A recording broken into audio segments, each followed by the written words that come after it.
And I think we're live, right? I am on the air with Michael Keha, or Mike, someone who I actually ran into in a comment section from years and years ago. 5 years ago. And off the cuff decided to reply.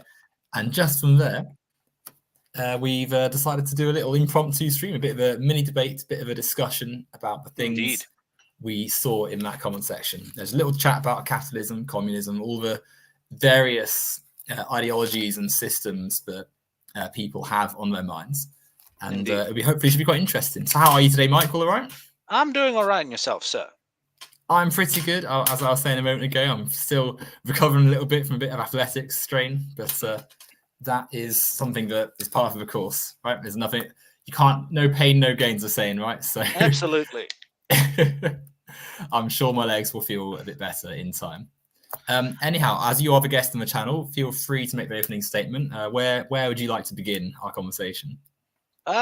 So I'm going to start it with a preface of I don't think we're going to go too deep into like the history of communism and whatnot, just because it's a done to death topic. I'd rather discuss like the practical sort of big details of if you were to try to do this, what would it actually look like? What would actually happen? What's going on? What would it actually become? Yeah. So in the comments, one of the things you argued against my point was there is no sort of elite or top within the communist system. Yes? Yeah. So where I disagree is, look, with communism, with any system like this, you now have people who are going to have to be the logistics and organize now all the resources of the world, right? Because you just need a group to do this. They now have control of the world's resources. You have now created the tier, the elite, because they now have their hands on everything. They are a massive group because it's just going to be that massive, like just to manage the world's resources. And with that control and that level of power, you are going to see corrupt people come in. You are going to see them take control, and they are going to put the boot to the people who are not part of that and simply crush the little man. That is always going to be the case. You are centralizing power. Okay. So I think it's definitely an interesting comment to raise, and I think that it comes from a place which is quite noble, right? Like we're both sort of people who would want a system to be as fair as we can, as good as it can, and the concern that people have with a worker-owned system, yeah, socialism, communism, whatever label you apply to it, the concern becomes, well, if you give all that power to a central body, it becomes corrupt. It becomes too powerful to be held accountable, and then is able to, as you say, put the boot down. And I think that my issue with that comment is that it looks at the problem of capitalism and almost applies it to a communist system. It applies it to the sort of next step, the next model. It's not it's not applying it to for a capitalist problem. This is an inherent problem of humanity. Whenever, it doesn't matter the system, monarchies, theocracies, democracies, socialist systems, whenever you have a centralizing power that has that level, centralizing group that has that level of authority and power over the people, that group there inevitably becomes corrupt, inevitably crushes down on everybody around them. Well, I think the thing there then is that we talk about it in terms of giving power, of one delegating power to another. We want to try and move away from the idea that there is a power that is given as such, and more have a system that allows power to exist in all of us, to exist in a collective, a group, a community. And that is where I think a main difference is between our current capitalist system and a future worker-owned communist, socialist, etc. system. If we go to what you said about there being no top, and about logistics being a sort of top. Logistics in a capitalist system, as we see at the moment, is delegated very much by those with capital. So the person who is at the top of the corporation that owns, say, the oil field or owns the transportation links and routes, is going to be able to say, okay, I'm going to charge this much. I'm going to put these people in charge of transport, energy, resource management. And therefore, by being at the top of that corporation, they are then able to have the fortune at their control, have the ability to demand a contract from the government to operate an energy system in a privatized energy grid.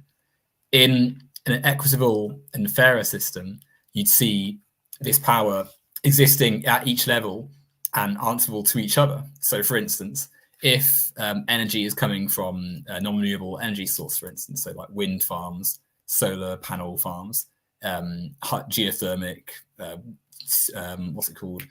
Coastal, I can't think of the exact name now, wave power.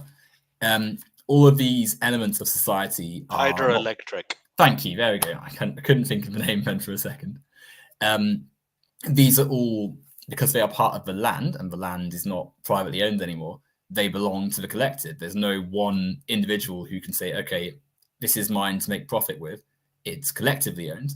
And so because of that, you have better checks and balances in place just by virtue of it being a community-owned area, land, community owned, and therefore you've got a better sense of what to do with it.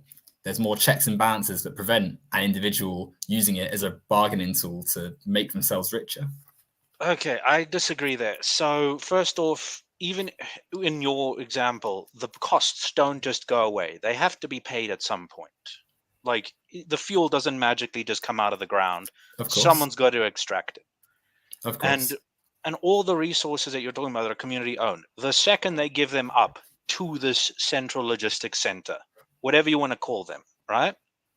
They no longer have control of it. It's in the hands of the logistics group.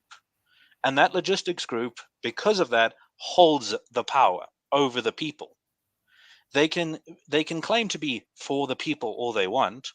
It's not the case. I've seen this in real life. Hell, just look at all the nationalized and socialized utilities you see around the world. Fucking Eskom in South Africa, which is a fucking joke. It doesn't work. It will never fucking work. And the biggest problem with it is there is no alternative. Once they fuck up, you're fucking stuck. And you are stuck paying the piper on the issues again and again and again. And they can just do whatever the fuck they please because they've got the control. You fucking don't, because you are not part of the big logistics group in this context. And you say it's not owned by the people, like the land is owned by everyone. Except once it's been made into a thing, a hydroelectric plant, or whatever you want to call it, whatever it's going to be, right? That thing is now serving a purpose, a singular purpose. You can't randomly go there and say, I'm going to build a lumber yard there, or whatever. It's now this thing. It is now going to be maintained and controlled by whoever has been agreed upon by the people to do so. And all it takes is those people who own your logistics to agree, we're going to work together and can consolidate the power to fuck up everyone else. We've seen it thousands of times throughout history. Whenever groups hold a unique position of power over people, they will eventually talk to each other about it and then collectively fuck over everybody else. I think that whilst it is true that in the past people have tried to take an element of society and turn it into their own tool for power, that service of operation is a part of the capitalist mindset and the mindset we've had for many, many years. Before capitalism, you've got feudalism, you've got groups in society wielding power over others, and that the step that we're trying to take as a species is that of progress. And so part of that step is trying to move beyond such petty and small-minded ideas like that. And yeah, of course, there's going to be groups that try and take power and try and do that. And the element of trying to break down those structures of power is based on a societal approach. And the societal approach you need is one that moves away from, the free market and of private industry to the extent we see today. I think there's a few things you said which I want to address, but I don't want to speak for ages and ages. So I'll go to one of them. I think if you imagine 200 years ago, the logistics of like a coal mine, for instance, where coal is a tangible commodity that you can hold in your hand, you can hold a lump of coal in your hand. And so it's easier to imagine, say, the people in charge of the mine of their own private militia saying, this coal is ours, you're going to pay us for it, and using that money to then become a big conglomerate and having that money funneled into government to be able to become a lobbying force and then basically write their own policies, as you see in America, say, where essentially policy is often written by the largest corporations and then given to governments to then enact. In a system that breaks down this mode of operating, where not only is social resource managed collectively, where things like healthcare, food, energy, transport are all shared and democratically owned, so that if decisions are taken which are poor, you're able to be answered to, and they're not just untouchable gods who can basically use their money to silence any critique. It not only enables a democracy in those industries, but also makes people less likely to want to break off and separate. Part of the reason people act selfishly today isn't because of like inherent selfishness, but because our system is designed to reward selfishness. It's better, from a purely capitalistic point of view, to manage your own assets and try and make yourself as better as you can at the expense of other people. And so you can well imagine a sort of conniving, cunning person saying, yeah, let's take over this logistics company. Let's turn it into our own force for power. Let's turn the hydroelectric dam into, like, I don't know, John Smith Limited, and turn blackmail surrounding villages into paying up a fee to use it. But if you make the people who are operating those plants part of the process of democracy, part of an ingrained shared community where resources aren't competed over but are used unilaterally, and not just in that like small village, but also from a wider scale, where people are able to see that cities and towns work together to make a better society, there's less chance that people are going to be swayed into a mode of thinking which is at core quite capitalistic. I think as well, it's worth remembering that, sure, in the past, it's easier to fall into those sort of selfish trappings because of, nationalism, fascism, all the sort of ideas which are born of, rather selfish, like keep your stuff to yourself, put yourself on top. But in a world that is more connected with great technological advances, I think there's a point in saying that actually it's not quite, it's easier to share and to be connected to other people. And if we have a system that enables that, then you can even do greater damage to the sort of selfish notions that we see in a capitalist system, which do cause the problems. And I'll let you speak because I've been speaking for a while, but I've got a few more to say as well. I fully disagree. First off, self-interest is inherent to humanity. Me and mine is the concept of me and mine has been around forever. It will never go away. You are always more connected to your 150 than you are to the nebulous people on the other side of the planet. And the issue with what you're thinking of in terms of democratizing these things is it doesn't matter how much you break these things down, they are still all going to funnel back into a central point, because there's going to be not 50 different companies competing for your patronage in your electric, in your logistics, in your whatever. It is one giant collective run in one giant logistics. This is all going to be under one group because there is no other groups. You can't compete under a communist system. You can't. What you get is what you get. That is how socialism works. Everything is under one group, and that is fundamentally how it works. So this logistics group is going to have the power, and you can't. Doesn't matter how many layers you break this down to. They're just going to be all of those layers. Like, that's just the end of it. The farmers will make the food, then it goes to this logistics group. This logistics group now has all the food from around the world. They control it all now. That's the issue. You are giving it all to a group that has no real like proper oversight, in the sense that what are you going to do? They own they functionally control, and even though it's not private property, own all of all the resources because they handle it all. So even if you're talking about, okay, every single person along the line up the chain has their say, they all are important, they all have a vote or whatever, all you're going to do is create a massive collective that is all going to be, it is us versus everyone the fuck else. The siege mentality and tribal mentality is inherent to humanity. This is just how we function. We look to the people we work with, the people we are friends with, the people we know, and those are the people we stick with, we are going to defer to over the nebulous other. Just as a simple micro example, think about the people around you. Do you know what people 4 blocks in any direction of you need? Or do you give much of a shit about them in terms of deep personal connection? Like, think 4 blocks to your left. Yeah. People on that street. Do you know them? Whether or not I know them doesn't like change that I want them to have healthy and happy lives. Like, even though I don't necessarily know exactly what's going on in someone else's life, who's maybe not the nearest person to me, there's still I still benefit from them being well. Sure, but you've got those people there versus, say, the person you know, right? Say between the person you're deeply connected to and the people 4 blocks down, there's a resource in the pool, right? That they both need. Only one group can get it. Who do you want it to go to? The person you care about, or the people 4 blocks down? This analogy, I think, puts a global system of resource, of which there is lots for everyone, into a sort of apocalyptic type scenario where we're sort of fighting and scrabbling around for stuff that we don't have to compete for. When you break, there's a lot of resources that are fairly limited and do have to go.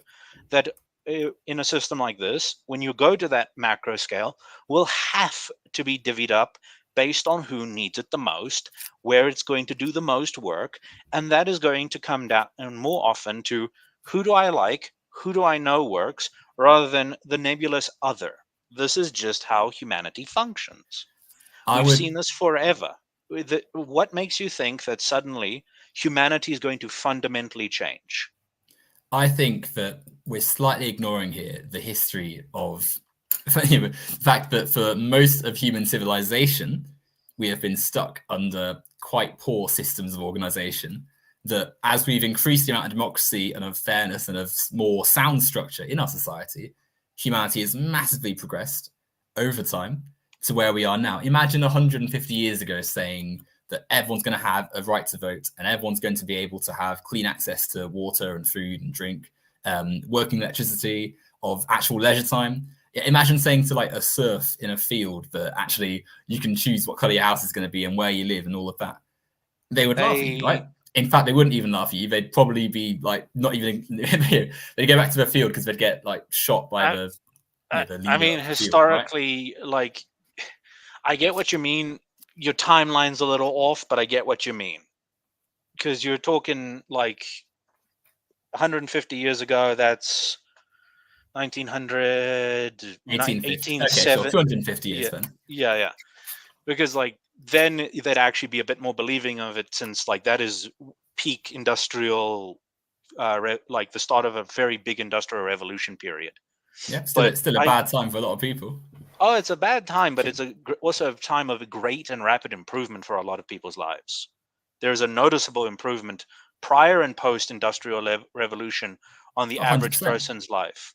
Yeah. But how did those changes come, though? They came through organized democratic movements, worker movements? They came through ambitious industrialists saying, I have the means, I have a plan, I have an idea, I can put the money down and hire the people and the experts that I need to do these things, and look what I can produce for myself, for my family, and the profit that also is gained helps the families that work for me. They get paid, they carry on, their lives improve as well in the process, and everyone benefits in the process because now there's items out there for people to buy. The market is one of the most powerful tools in human democratization. And it is only the most effective when there are as few hands trying to control it as possible. What you see is the flaws of communism. Capitalism. I must have spoke there. Those come from not from the inherent system of capitalism, but from having people follow a Keynesian model that demands that the government stick its hands in everything and try to control the market. The market is not this grand scary thing. It is people. It is every single living human being is the market. Their demands, their wants, their needs inform prices. The less control the government has of it, beyond within reason, the better humanity gets. When you look through all human history, the points when we see the best improvement is not when there's a central authority, not just democratization, but when specifically governments and the powers let fucking go, when their hands are not on people, when they are not trying to control and dictate what people think and where things go, you see the most rapid improvement, because humanity is very, very good when we are allowed to do what we wish within reason, to do amazing and incredible things. See, I think there's a slight fallacy in that sort of narrative there, Mm-hmm. because you're quite right that there's, the Industrial Revolution, that period of time was fantastic for ideas springing up and for inventions and for economic and not economic, sorry, like change to how we think about the world. 100%. I'm glad that people had those ideas, but it's also true that those ideas could have come from many, many people in that society, but that because resources were controlled by such a select few, such a small group of people, it was only those people who had the real place in society to change, or the odds were so slim for those at the bottom of society, which was the majority of people, that only a Henry Ford could actually have that put in place. And it's also worth pointing out that an industrialist like Ford, I'll just finish this little bit and then sure. this one. I think it's so important also to say that for as great as it was that, say, the Model T Ford could be made, it took thousands of workers' labor to actually produce it, none of whom received any of the wealth that, or a fraction of the wealth that the Fords actually did. When those workers tried to campaign for greater rights and for greater actually recognition of the fact that their labor was what made the production line possible, militias were hired to beat them up. Anti-labor laws were passed, or tried to be passed, and it took a huge worker movement to actually get the rights and protections and feel the benefits of technological progress that we now take for granted today. So I think the idea that an individual sort of, or an individual mind being allowed to run unfettered is what produced our progress, it is quite untrue, I think, actually. Also, as well, it's worth pointing out that the idea that you just give someone, just free rein to innovate, that's not quite what happens, because whilst that innovation is there, there's also the capitalist drive to make as much for themselves. Hence the sort of stagnation we see now, where despite the fact we have all this technological progress and this age of digital information, a lot of it is just put to really poor use because there's no regulation in a lot of places. There's no actual analysis of what's happening. There's no democratic involvement in those processes. So a lot of stuff is just put into corporate finance and thus not driven for societal benefit. Go ahead. So what you want to say, sorry. So first off, I disagree with a bunch of different people who would come up with the same thing. We saw it in the race for firearm development, in the race for automotive development, in 1,000 other competing fields. There are just some times when someone figures out something and they need to be the first step and people evolve from there. We saw it, and hell, one of the best examples of why I disagree with the fundamental concept is a company called the Whitney Manufacturing Company. Have you ever heard of them? I'm unaware or ignorant. So okay. So it was built. It was started by Eli Whitney, the man who made with the cotton gin, right? So the Whitney Firearms Company and the Whitney Manufacturing Company, he built this massive factory, and he said, there's a fuck ton of people out there with amazing ideas. They just don't have the capital or the money to build their own factories to start the stuff up themselves. So they can come to me with their ideas, and I will put down the tooling and the money to make it, and I get a share of it. I am letting people bring their ideas forth. And we saw some of the most revolutionary designs in firearms, in manufacturing, in industry come out of that, because his company had the will to say, we know there are smart people out there, even in the lower ranks. Let them have a fucking crack at it. we can make a good money out of it. And that's the simple fact of it. You want to know why these people are motivated by money. You want to know why these inventors did these things and it's like, oh, I'll patent it and sell it. It's because that is the key motivation. Is it helps me, it helps my family, it's people I care about. My idea is great. The people that it benefits out in the real world, cool. But it also, more importantly, benefits me. I'm putting food on the table for my family because I'd rather not watch them starve. And that's the fundamental truth of it. Capitalism says you have an idea, you have the will, you have the mind, go for it. You can build, you can become your own emperor in this world. Under I, socialism, under communism, it is all fundamentally everyone sits at this level.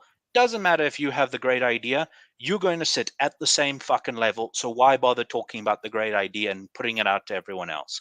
I mean, well, What does it serve the person who, with these ideas, to give it to everyone else because they gain nothing in return?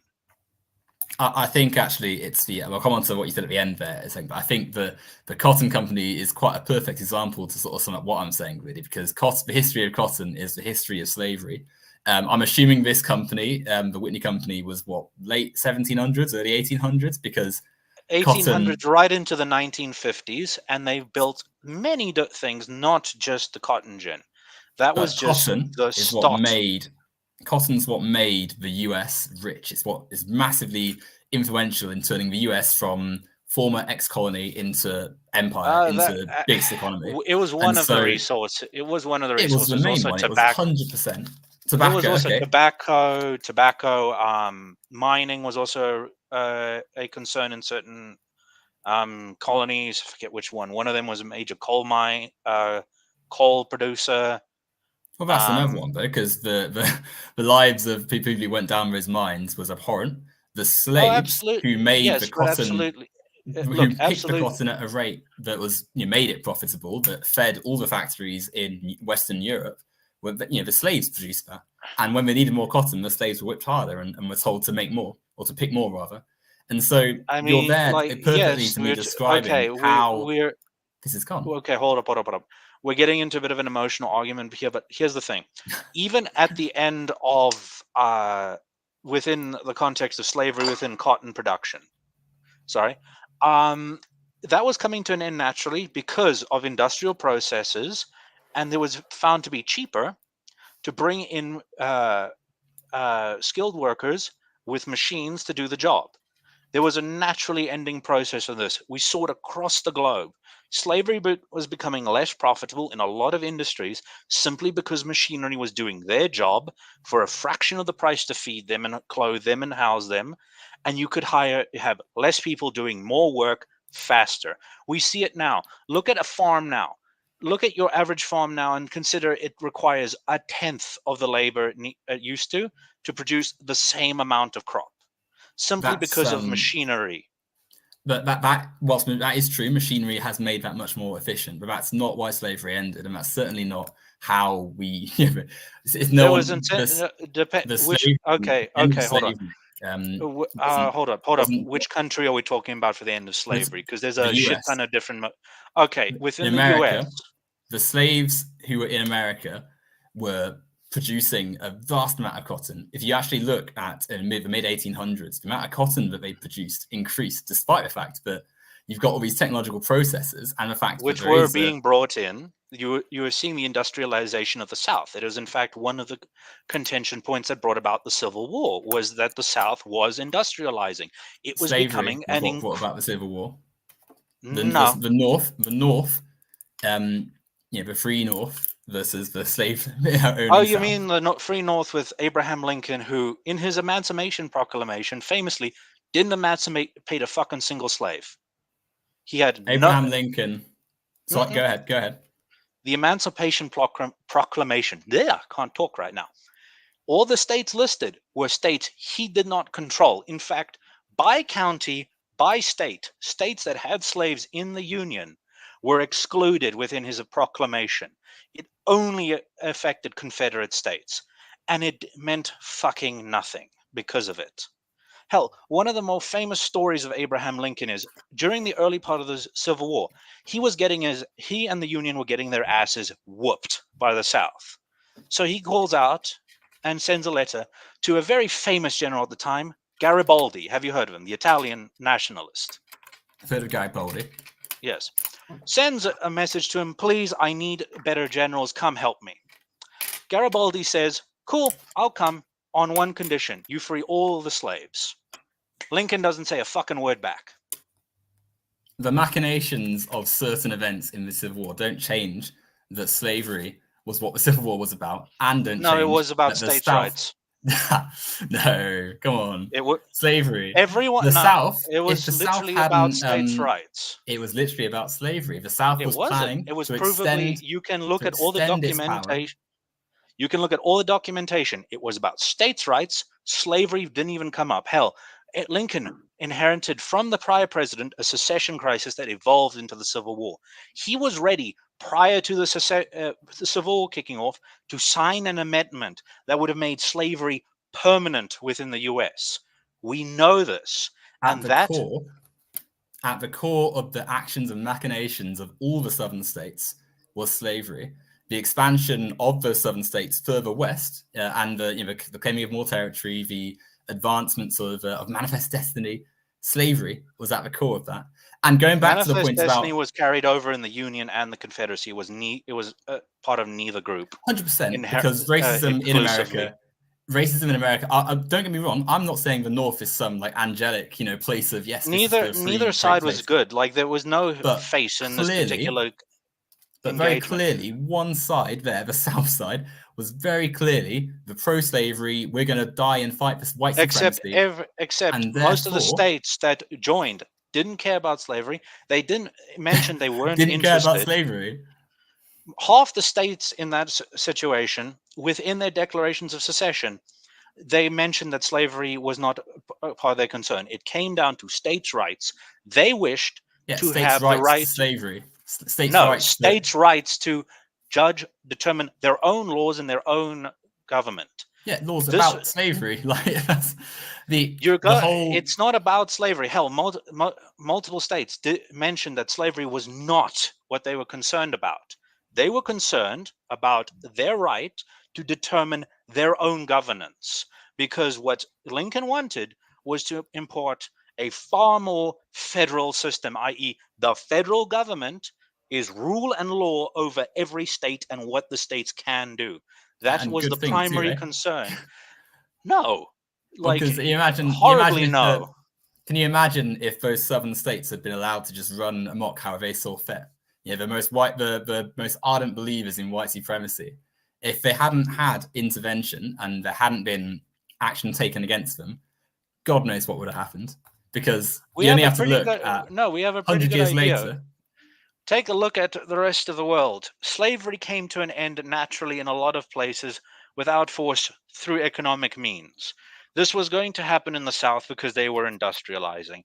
This was just a part of the history of the 1800s. Most of Europe by the end of the 1800s had ended slavery. I want to say there was one that carried it over for later, but their name, I don't know all of them off the top of my head. Belgium took ages. Belgium took a very long time. Yeah, Belgium was one of the last bastions. But the point of it is, through economic means, you had a far more effective way of doing it, and through reparations and payment, it ended.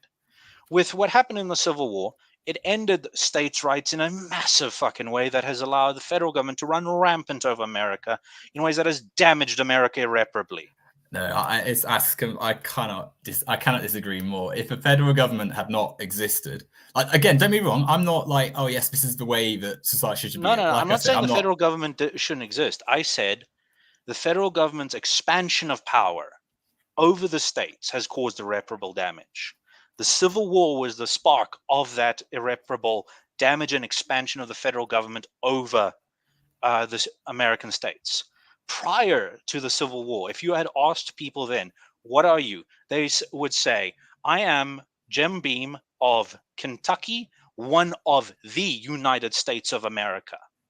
Now he says, I am Jim Beam from the United States of America. That is a fundamental cultural shift away from singular states with their own sovereignty into a mass authoritative collective that has broken this America in a hell of a lot of unfortunate ways.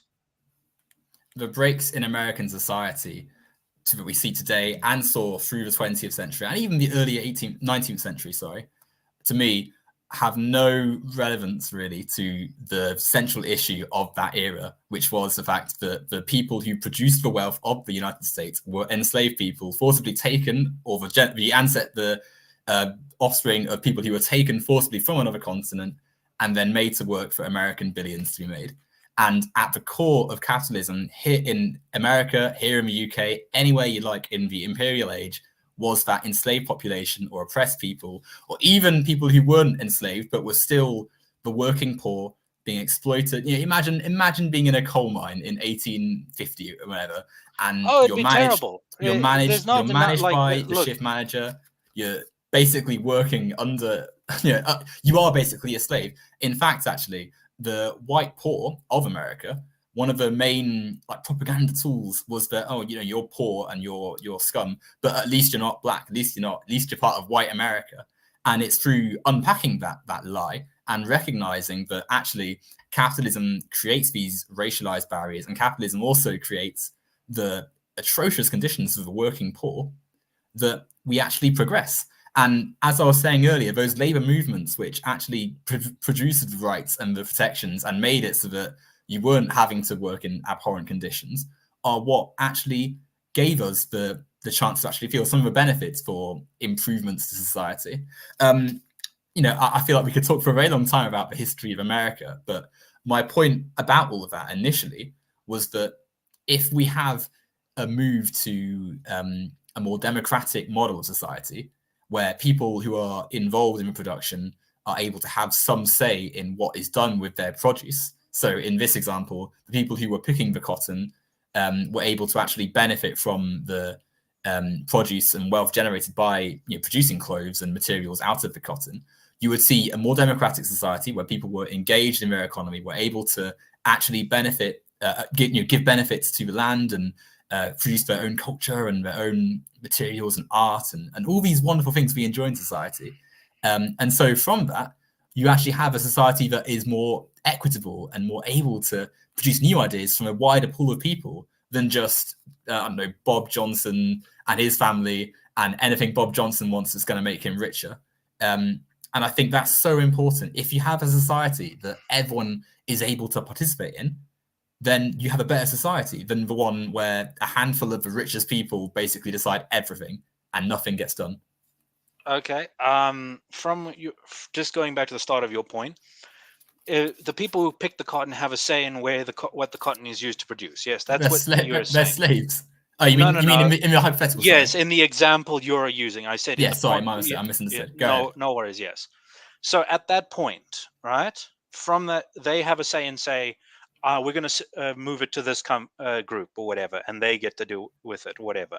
Or you saying that they're going to have a say it goes from the cotton. Oh, we're going to have a say in what it is made into all along the production system. A bit of both. So obviously, like, let's say, obviously these days we don't, well, actually that's not true. In some places there are still essentially slave labor, which is still part of the capitalist money system, but we'll ignore it for a second. I would not necessarily say that Bob, the person on the farm, like shoveling manure, is going to be made accountable for every single economic decision that's taken for management of resources. I'm not saying that. I'm asking, like, say the collective of cotton farm number 15, whatever the fuck you want to call them, right? Say they collectively say, we're going to move this cotton to this group here, right? They say they're going to make them into t-shirts. Like, just say that is the pipeline so far, right? Or they're going to, or like it's going to go from here to this processing company that makes the cotton into fabric, and then this fabric is going to be goes to this company who's going to turn it into t-shirts. Like these three this farm, this factory, right? Within the sort of web of industry, right? So I'm asking you, does the people at the farm that say we're going to give it to this company, to this factory first, and then this do they get a say in where that factory sends that fabric? In your example, I wouldn't quite say that. I would say no, but in part that's because how we manage our, so like the production of universally used good, cotton, fabrics, etc. That's something that involves like a large scale process, right? Like there's obviously, if it's like some guy and his 1 acre or whatever, like that's different, but the sort of like nationalization, socially owned system we would have isn't really targeting like Bob and his one no, flock of sheep. I'm saying It's more, I am asking in the grand scheme, if this is the biggest, like this is a massive cotton farm that like produces a quarter of the world's cotton, right? Just for the sake of example, and it goes to it says we're going to collectively send it to there to be turned into the process stuff before it's sent off to the next place for final production, right? The simple 3 chain of raw processing final product, right? Yeah. I am asking, is it the case of the raw side of things has a say on where it goes into when it comes to final, or only where it gets processed?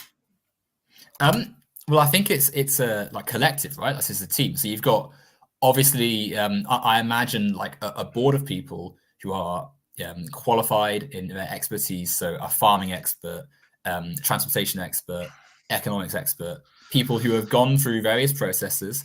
Also, you have some representatives of the local community. So if that farm is in, I don't know, rural Scotland, say, you've got people from villages and towns in that area who are on the committee, able to speak to the local issues that are concerning this, because obviously it's land that is going to be in proximity to them.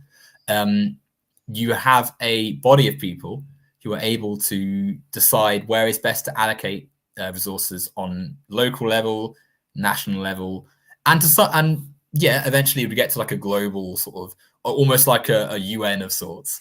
But I think it's tricky to answer that question directly, and that's not trying to be me trying to obfuscate my answer. It's just there's never, everything in society is of different levels and strata. Everything's connected. There's no isolated act that you can take, which isn't but that's why part I'm of something. asking. That's why I'm asking this question, because with the idea, because let's not mince words here. Communism wants to be a global control setup. Like 100%. That's the final goal. There's no, it's just this country. It wants the whole world to be communist.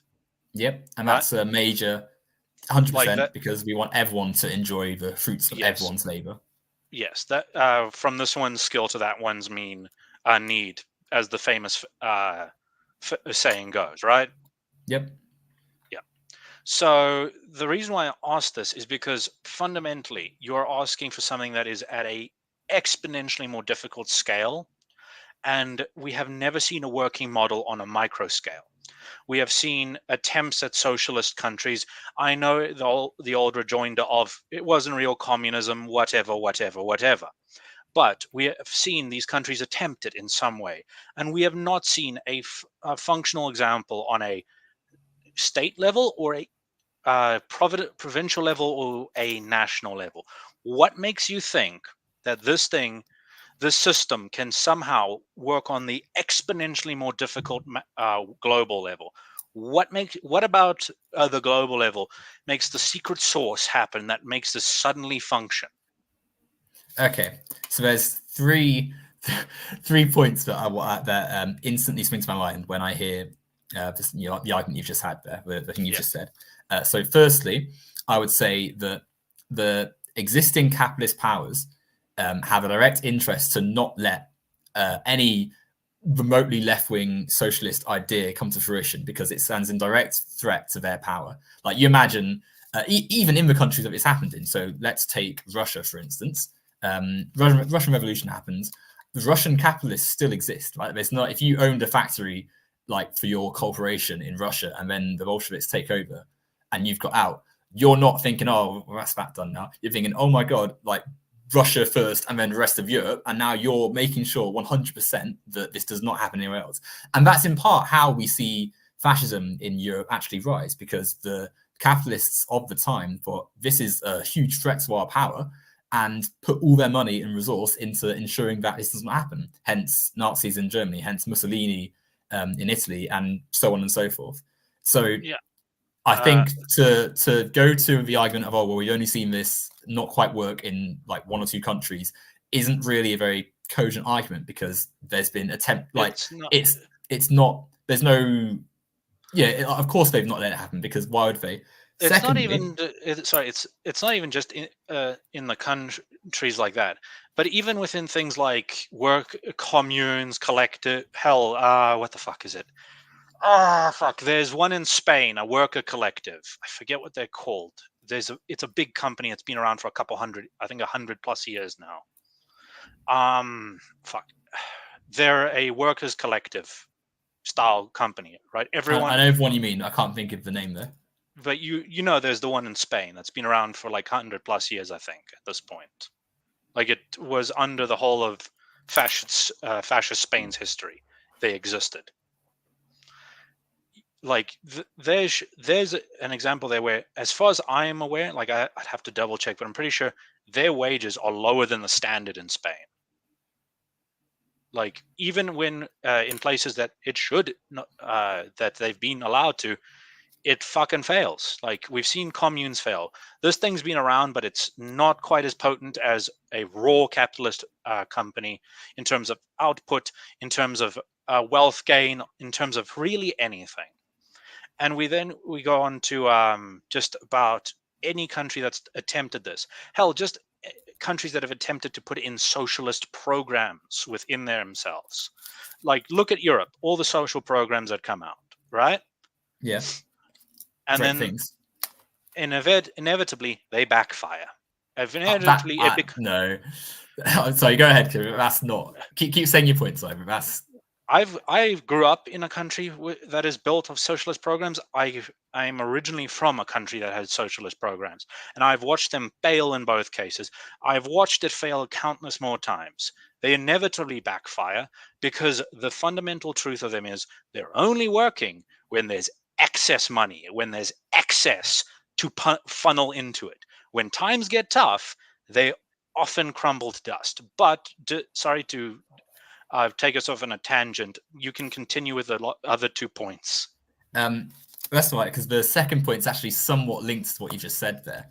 Okay. My second point, which is sort of part of the first one, we live in a capitalist world, and so the failings of our global system are failings of a capitalist system. So when you have a program, let's say there's charity-minded people who say, yeah, let's help people, and that stops working after a while because there's no more money or because government can't afford to fund it anymore. That's not a failing of that idea, of like the idea of, okay, let's have this is a guaranteed right. That's a failing of the budgeting and economic model that has been imposed upon them. Like, I want to use British healthcare as an example. In 1948, Clement Attlee and the British government founded many elements of the welfare state, including the NHS, which I was born in. I am alive because of the NHS, which is an idea that everyone has an access to healthcare for free, or at point of entry for free. Obviously, it's paid through taxes and stuff, but the point is, but I was born and I wasn't like, my parents weren't billed for being in the hospital on that same night. Which is an example of it working, right? Because I am alive, I contribute to society, and that has been largely because of my state-provided education, state-provided healthcare, state-provided transportation and roads and stuff. And so there is actually an abundance of evidence to show that if you do implement left-wing ideas, that it massively benefits society. I dread to think of what my life would have been like if I'd been born 100 years ago and then sent to the poorhouse or sent to like a factory at age 10 to like pick bits of lint out of the spindle machine or whatever. My life would have been abhorrent. I might have been dead because I'd been crushed by some machinery. 100% left-wing movements have made the world a better place. And the idea that we can consider them failures of left-wing notions when they're stuck working in right-wing systems, right-wing governments that cut their funding, that maintain the wealth of the wealthiest whilst targeting all their budget cutbacks on the poorest, the idea that that's somehow a failing of left-wing thought is entirely wrong, in my opinion.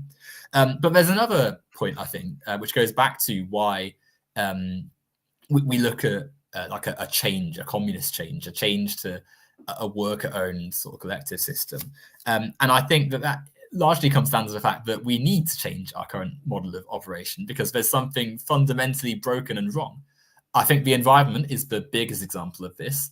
We've allowed private corporations to essentially manage themselves in regards to oil, coal, gas, non-renewable energy sources, which have tangible negative effects on the environment. We've allowed this to go on for decades. Full knowledge, they know what they're doing. They do not care. They are only fussed about their own profit because they're capitalists, because that's the whole point of the system, to make money, to be the wealthiest power around. And so because of that, nothing's being done. The world's plunging into an ecological catastrophe, and it's only going to get worse unless we have major change.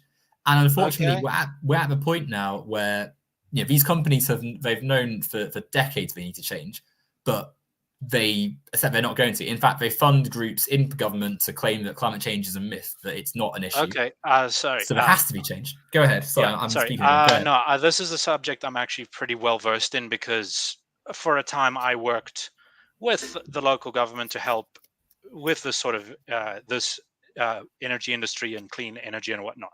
So I'm actually fairly deeply aware of this. You want to know what the most effective and best clean energy source on the planet is? Yeah. Nuclear. I'm not kidding. Nuclear is the answer. Not wind power. That's actually often an ecological disaster because more often than not that interrupts. The ideal places you put they're like beaches, right? You disrupt the existing habitats and stuff. Wherever, it doesn't matter where the country, if it's not just beaches, it's usually the best places for those prop generators is in the exact 5 parts of a lot of fucking birds because turns out they use the same fucking air currents to migrate around. So we see a shit ton of bird deaths every year because of this. The best, and here's the thing, most power companies, if you will acknowledge, nuclear is the best option. It is not even a question. This is the power we should have moved to 50 fucking years ago, after World War II. This was the answer. Yeah. But after 2 failures, everyone got terrified and regulated to the point where these companies actually, they know this is the correct answer. You've heard CEOs of these companies say, if we could, we'd have built nuclear power plants. It's better money for us. It's cleaner. It's more effective.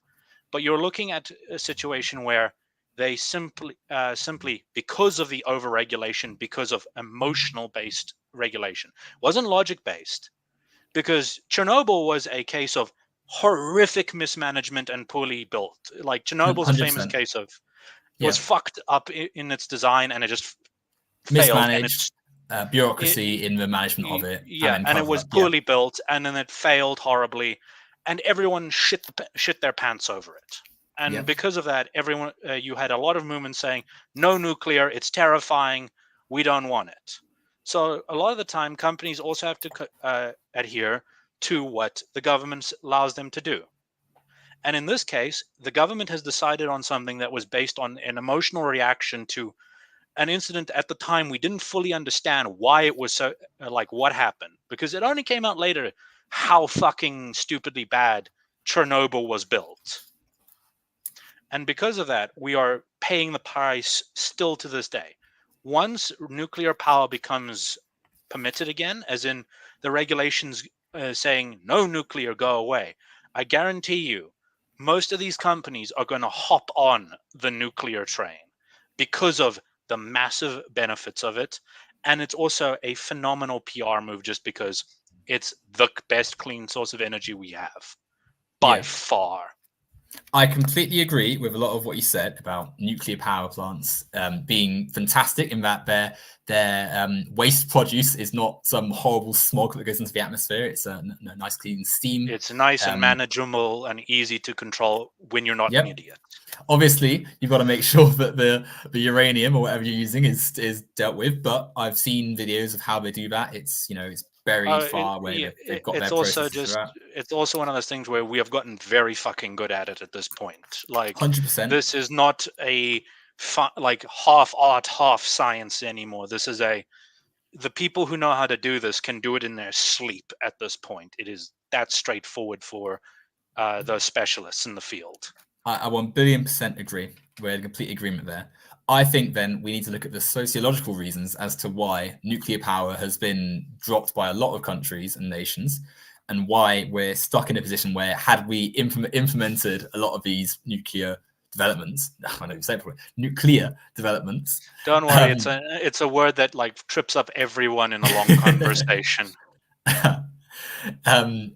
Yeah, if we'd adopted this path, we could be in a much better place than now. 100%. I think Chernobyl is a good example because here you've got a clear example of where, had we had a more sensible conversation, we could have put regulations in that need to happen. That 100% we needed to make sure that that did not happen again, but in a way that, as you say, made nuclear power plants a sensible shift to, or a sensible thing to move on to following coal, oil, gas being sort of phased out. What we're missing, though, is that it's in the interest of these companies who own coal mines, oil fields, gas pumps and stuff. It's in their interest to phase out a competitor.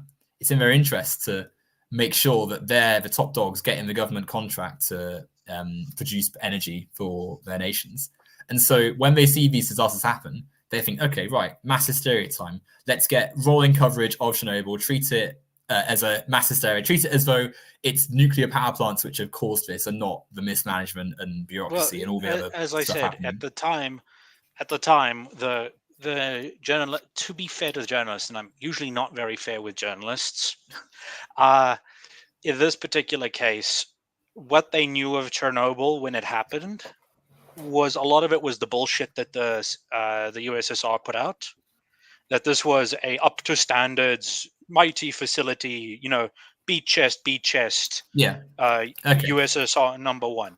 So a lot of what they put out that affected people's views on the matter was built off propaganda, because they didn't really have a lot of them didn't have a source inside the USSR to say, nah, this was a fucking shit show. This thing was made out of tofu concrete. And like, I think the nuclear physicist who helped design the core was drunk most days. Okay. I don't know what happened. Yeah. So okay, fair enough then. But like, I think of like 3 Mile Island or Fukushima. Fukushima Fukushima was a case of natural disaster plus. How long was Fukushima in service at that point? 2011. Oh, sorry. What how long was it in service for? I'm Yeah, not too sure how long it was I in think it service for. was an older nuke. I stand under correction, and I'm sure people are going to yell at me at some point. I think Fukushima was an older nuclear plant, if I'm not mistaken. Okay. Or at least an older design. Yeah. But my point isn't that. Sorry, go ahead. Go ahead. So it was an older, I think it was either an old design or an older plant that the natural disaster struck it, and it had a wobbly. And people's minds already went back to things like Chernobyl and the atomic bomb and the sort of reaction of like, holy shit balls, this is terrifying when it goes wrong. And it's an immediate, instant emotional reaction of, I don't want that near me, because what if it goes wrong?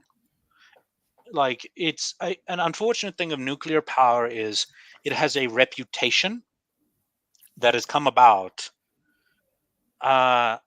Thank you. Someone messaged me. Fukushima was built in 71. So 1971 to 2011. Quite a bit of an older nuclear power plant at that point. And it had been humming along until the incident. But the simple fact of it is, people there's a famous saying within game design and weapons design: reputation means more than actual product. Right? Yeah. And unfortunately for nuclear power, the reputation is it's terrifying, and if it goes wrong, everyone's in fallout. Like Yeah. we're in like live action Fallout LARPing mode. Hope you have your power armor with you. Well, that's sort of a point I'm making though. Like the hysteria that is whipped up by in the event in the fallout from the literal fallout from one of these disasters is in part induced by people with an agenda to make a hysteria, to dissuade people from nuclear power and to rely more heavily on worse forms of energy production. So yes, you're absolutely right. Sorry, yes, including companies that were trying to push other alternative green energy sources. We can't pretend that the green energy side of things was innocent in this. A lot of those companies hopped on this absolutely instantly because it's like, another nuclear disaster. I can get the government to fund my 50th solar farm. 100%, because those companies are operating in a capitalist system and have to compete with each other to get contracts and to get the funding. That's my whole point. If we move away from that system and we instead have one where science and geography and country planning is at the core of our discussion and is what is driving these decisions, we can then say, oh, actually, well, if we now have better ways of implementing nuclear power that are safer by far than anything that happened at Chernobyl, and we can manage our country cooperatively with these things, we can then use nuclear power. We can also use we can put money into actually updating and improving existing techniques for solar, wind, geothermal and stuff, and make them better. Because can you imagine if the money that's just being poured into non-renewable energy sources, which is essentially just a ticking time bomb, right? Like there's only so much oil and coal and gas you can use until it runs out. Well, yeah, I mean they're finite resources. Obviously, exactly, there's right? a end of it, but exactly. yeah. Imagine if the money given to them, imagine if their money was instead being put into scientific progress to make solar panels more efficient, to make ways of using. Okay, pause for a second. I mean, like money is already pouring into the solar.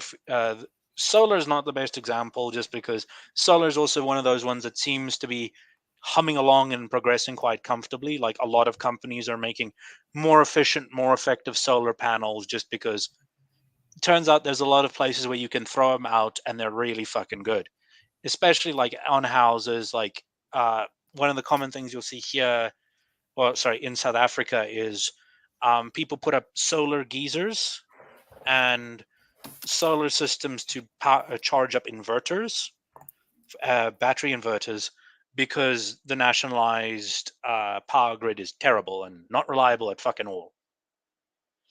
That's a very common thing, and that sort of desire and need for it, and as it becomes cheaper and more affordable for people, you see it rapidly improve under a capitalist system, because there's a market for this. We can push this further. Whereas you're seeing wind turbines are foiling behind because it's a non-viable system. It just is economic. It is ecological clutter. It does not actually serve its purpose very well, because it has like periods where it produces overproduces, and then there's periods where it produces fuck all. That's the biggest problem with it. Is you have periods, the windy season, where this thing is producing more power than we can ever hope to use, and we can't really fucking store it. So we sell it to everybody else. And then the periods when there isn't wind, it produces diddy nothing. We also wind power is off the table, but solar, I know hydroelectric has seen some quite impressive advancements lately, because I mean the water's there, fucking use it. The other one that I know has, funny enough, I know about 20 years ago or so. No, it was 10 years ago. There was a massive improvement that was put out and then bought by a company. I don't know how far it's spread now. It was in, funny enough, coal. So there was a hyper efficient coal system put out by an inventor I was acquainted with, that instead of running off of bricks of coal, was actually able to run off the dust, just coal dust, and produce quite an effective result. So a lot of what was just not being used because it's coal dust, it doesn't fucking do anything, could be put together and actually put out. as an effective generator. I think he sold it to some company in Germany, and then I don't know what happened to that, where it went from there. Might have just become a dead end, or they might be using in their national system. Fuck if I know. But that's the sort of thing of, under capitalism, the incentive there and the immense power of the market has been displayed time and time again to not only lift the lowest of incomes. Like, capitalism grabbed the poor and the whole world by their shirt collars and pulled them out of abject poverty. Yes, there were unions that helped. I agree that the unions served a purpose at a time. They do not anymore. I have watched more union bosses beat the fuck out of their union members because they want to vote a different direction than them than I have ever fucking seen them contribute helpfully to countries in the last 30 fucking years. Well, I can't agree on unions. Again, I think the corruption within some unions, again, similarly to what we were saying earlier about how people have to live under a capitalist system, they also this isn't capitalism within the unions. It's pure political power, and which even under a communist system would exist, because politics isn't eternal. But it's the systems that are people live under which make them think a certain way, or influence. Well, not make. I don't want to say make, because that makes it sound like there's just someone pushing buttons. But like influences someone and influences people into acting a certain way. But we'll leave unions for a second. I want to. There was something really interesting because you were quite right. A wind. Just to, I don't want to spend too much more time on individual scientific stuff, because as interesting as it is, we don't want to prove it too much. But wind power. You're absolutely right. It's not always windy. There's going to be times when those turbines are not turning very often. However, you said yourself that wind power is offloaded, it's sold. It's not used necessarily by the people who are producing the wind energy. That is the perfect reason for why cooperation and societal unity is so crucial for moving forward as a species. If we I'll give you an example. For instance, in the UK recently, it's been extremely windy. As it often is because of our position as a nation. The island of Britain is right in the flow of the air current we get from the Caribbean, obviously right on the coast of the Atlantic. So we get tons and tons of wind. Wind power, quite literally, was the main producer of electricity, in the UK this last week because of how windy it's been. If we've got too much power, and as you say, we can't always store. There's not just that we can't just it's not like a. It's physically impossible to store energy. Right? Exactly. Beyond for long periods of time before someone corrects me on the matter. Exactly right. Like you can't. It's not like you can just put it in a bag and save it for later. So it absolutely is the case that we should be sharing this energy with others. Making sure we can use it in a way that's not just letting it go to waste, and that's where a properly socialized system is so vital, because in a world that's going to have to make some pretty radical changes to how we consume energy and the energy sources we're using, what better means of doing so than to actually think, okay, instead of I've got mine, you've got yours, we'll fight and compete. Let's work together. Let's make it a unilateral system. And so that also comes into the idea of the market. When you have a market system under capitalism, for as much as it's, of course, there's going to be some cases where a person who is a capitalist has made something, has had an idea in their head and thought, yes, let's put this on the market, and it's improved everyone's life. But baked into that system is the capitalists having to make money, having to raise their own profile, profit at the expense of others. And that profiting has always had to come through some hardship. The workers who produce the goods that are part of this innovation are not treated fairly if they're being left reliant on poverty wages to produce some capitalist billionaire. I think phones and technology like computers is a perfect example. A computer, it should be a fantastic unilateral worldwide improvement. And on paper it is. In a lot of ways, it's transformed our life.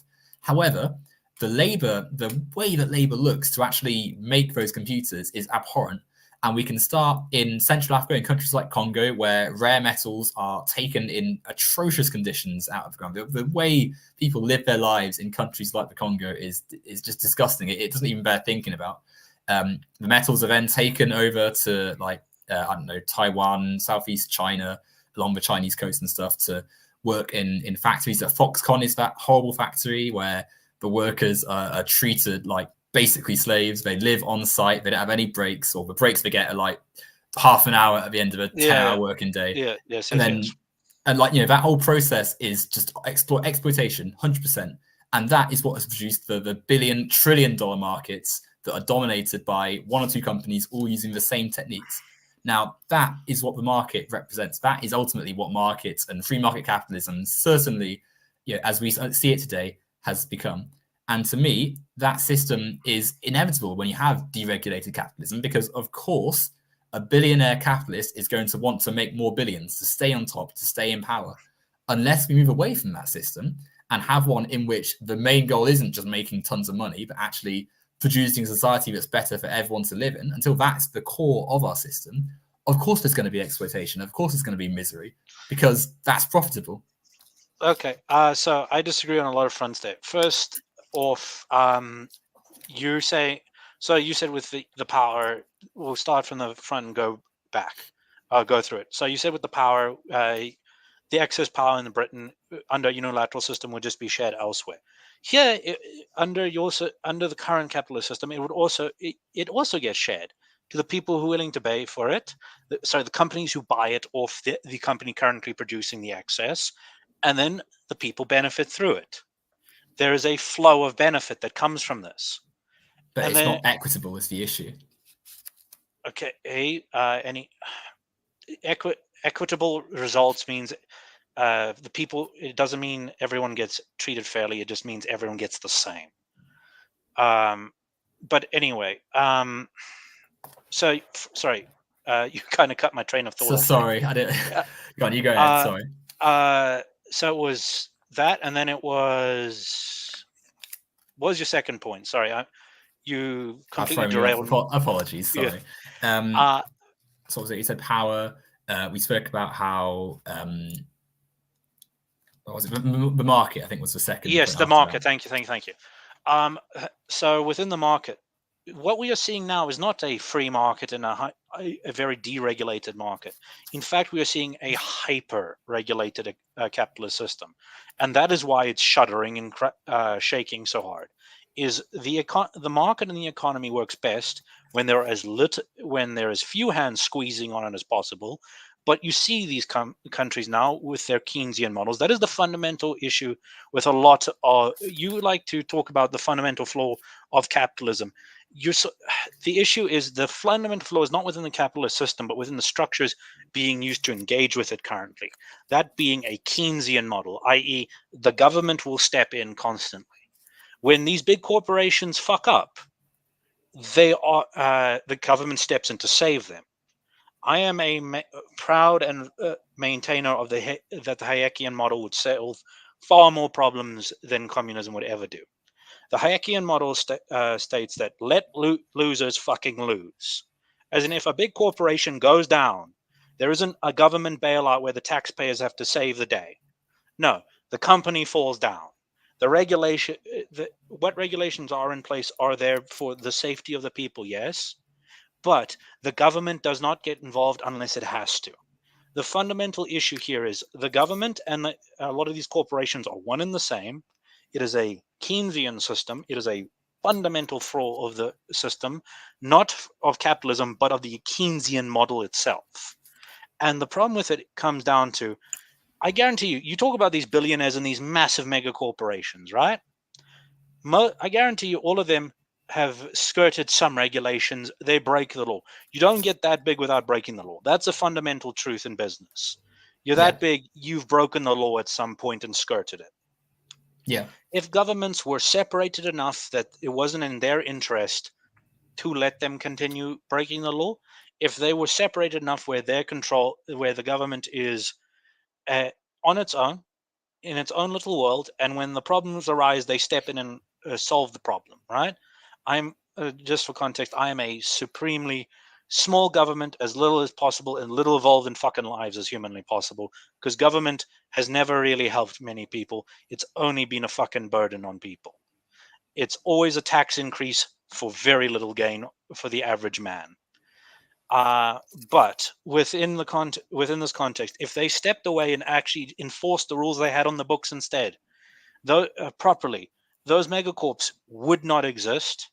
You would have a cap on company sizes built into the system naturally, because there is only so big a company can get before it collapses under its own incompetency under a true free economic market system, simply because you can't get bigger than that without things just falling apart. It's a natural part of the capitalist system, its own natural form of the cubed foot law. Do you know what that is?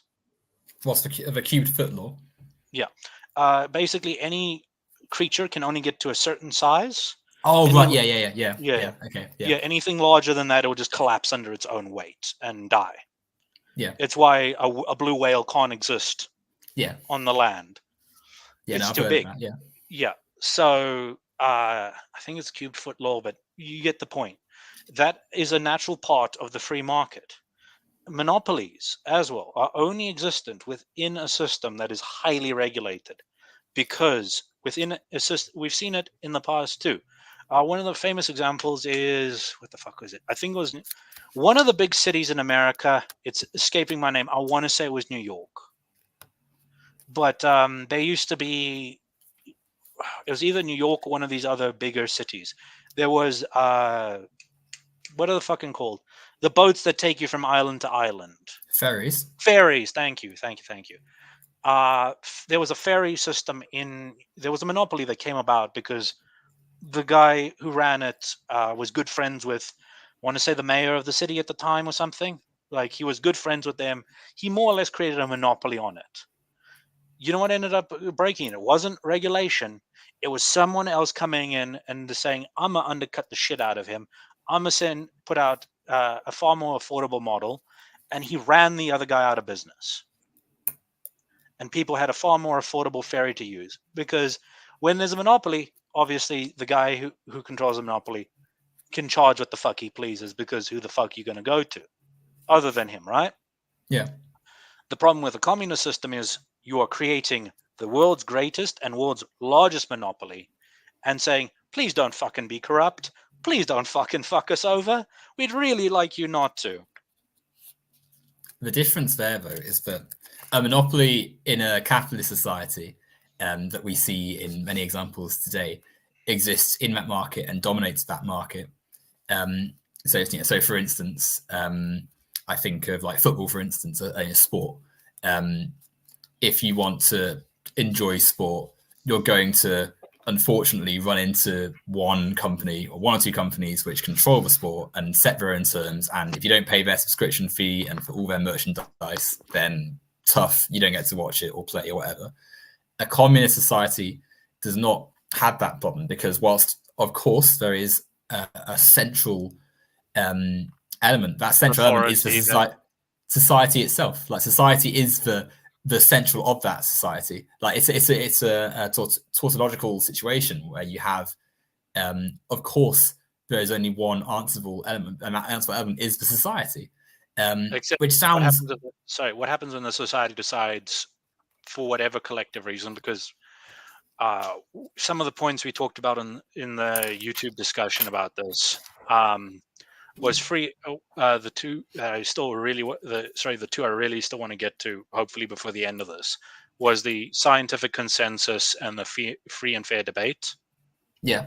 Points. But what happens if, say, for whatever reason you can muster in your head, the society decides, I don't know, middle of nowheresville, USA, right, is now persona non grata. For whatever reason. Maybe they're all assholes. I don't know. You can pick a reason out of your head. Yeah. Now the society has decided, fuck them. What do? How can they handle that situation when there's no alternatives? How can people in that town handle the situation? Say the collective decides this small group is now persona non grata for whatever reason you can muster. Okay. How do they deal with that? Well, I think with a lot of these situations, I think it's always good to look at the sociological steps we can take, or steps that are taken to get to that point, and steps you would take back from there.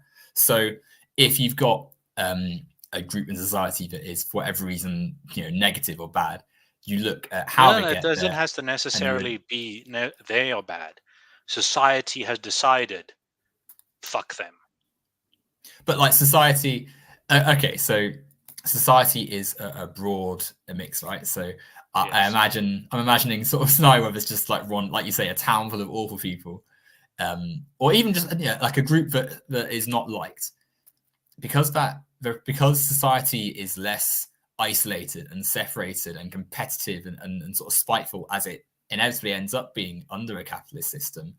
The web of connection is stronger, and so there are means to which people are able to raise their points and discuss with others what is going on in their lives that makes them a certain way, or makes them have issues or odds with the others.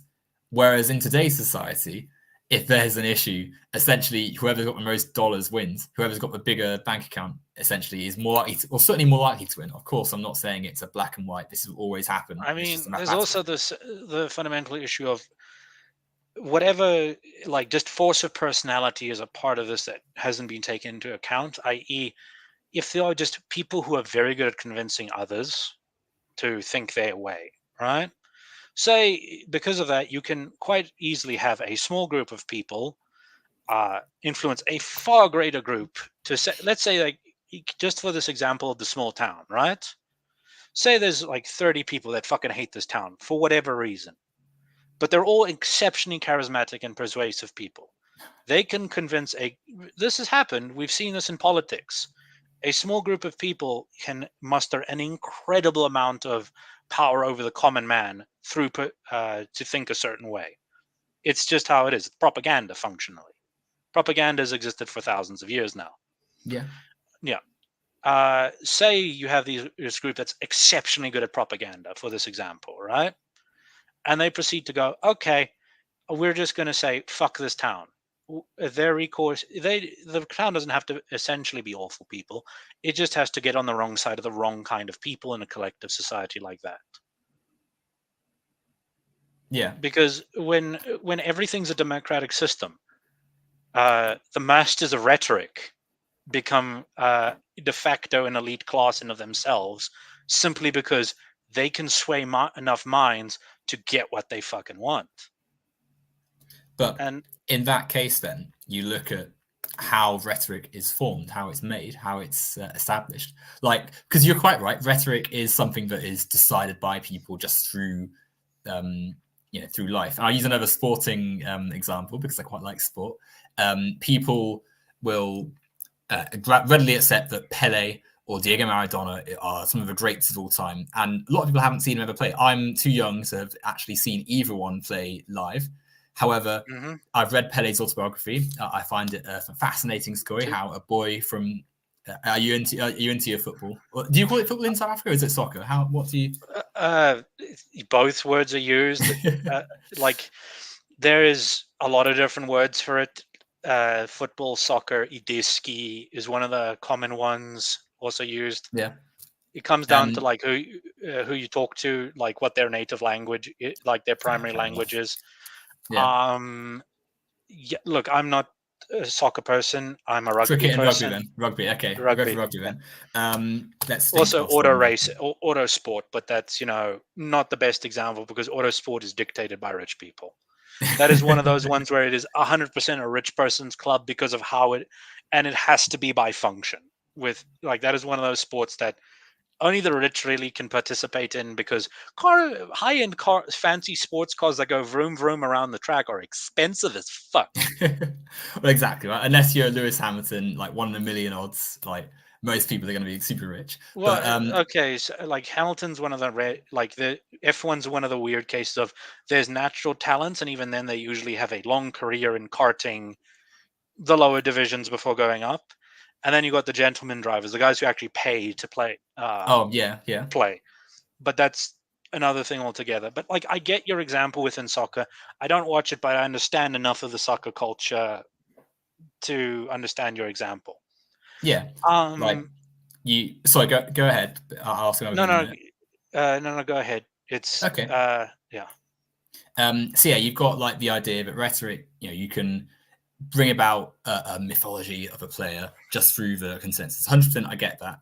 However, we want to be able to make society so that everyone is capable of trusting their own logical processes in their mind.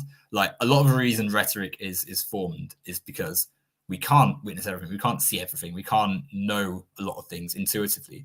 However, there are some things we can build a public knowledge and database of. Science is a core example. 500 years ago, the only people who were able to access what we now understand as science were people in the universities of the time, which were not, as we understand today, very elite groups. Essentially, if you're Well, born in yeah, the right it's place, you had to have money to go to university. exactly. Like scholarship programs were a thing. I mean, to be fair, these days in a lot of countries, you still have to be rich to go to university if you don't want to die in debt. Yeah, But exactly. Which that's is another, yeah, another no, big point no, about no, no, capitalism. no, that's not even capitalism right there. That's good old fashioned government corruption because of how a lot of colleges set up that they rake up the prices because they can shyster the government in this situation. It's a very vicious cycle. It's a lot like insurance, actually. Like a lot of the insurance plays the same game. But Um, but sorry, oh, to get back to the point, like the rhetoric with Pele and all these other legendary soccer players, all rugby, like your Osturants, whoever you want to pick from. I can't think of a legendary UK rugby player off the top of my head. I'm sorry. I know someone's going to get mad at me for that, but okay. Johnny Like, Wilkinson, there you are. there you go, Johnny Wilkinson. Just to the UK rugby fans, you can bitch at me when you win 3 World Cups. Okay. Aren't you on 4 now? Aren't you on 4 World Cups? No, I think we just did our third back to back. We just did our third, and it's now back You to won in back, France, one in Japan. and now You won this in latest one. yeah.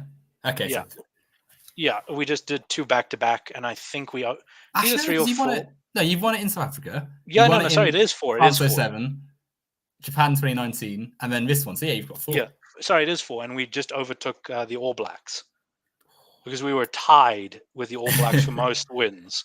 Beat them in the final. Yeah, Yeah. we'll catch up one day. No? Yeah, but until the UK can, you can't bitch at me about me not remembering a famous UK rugby player.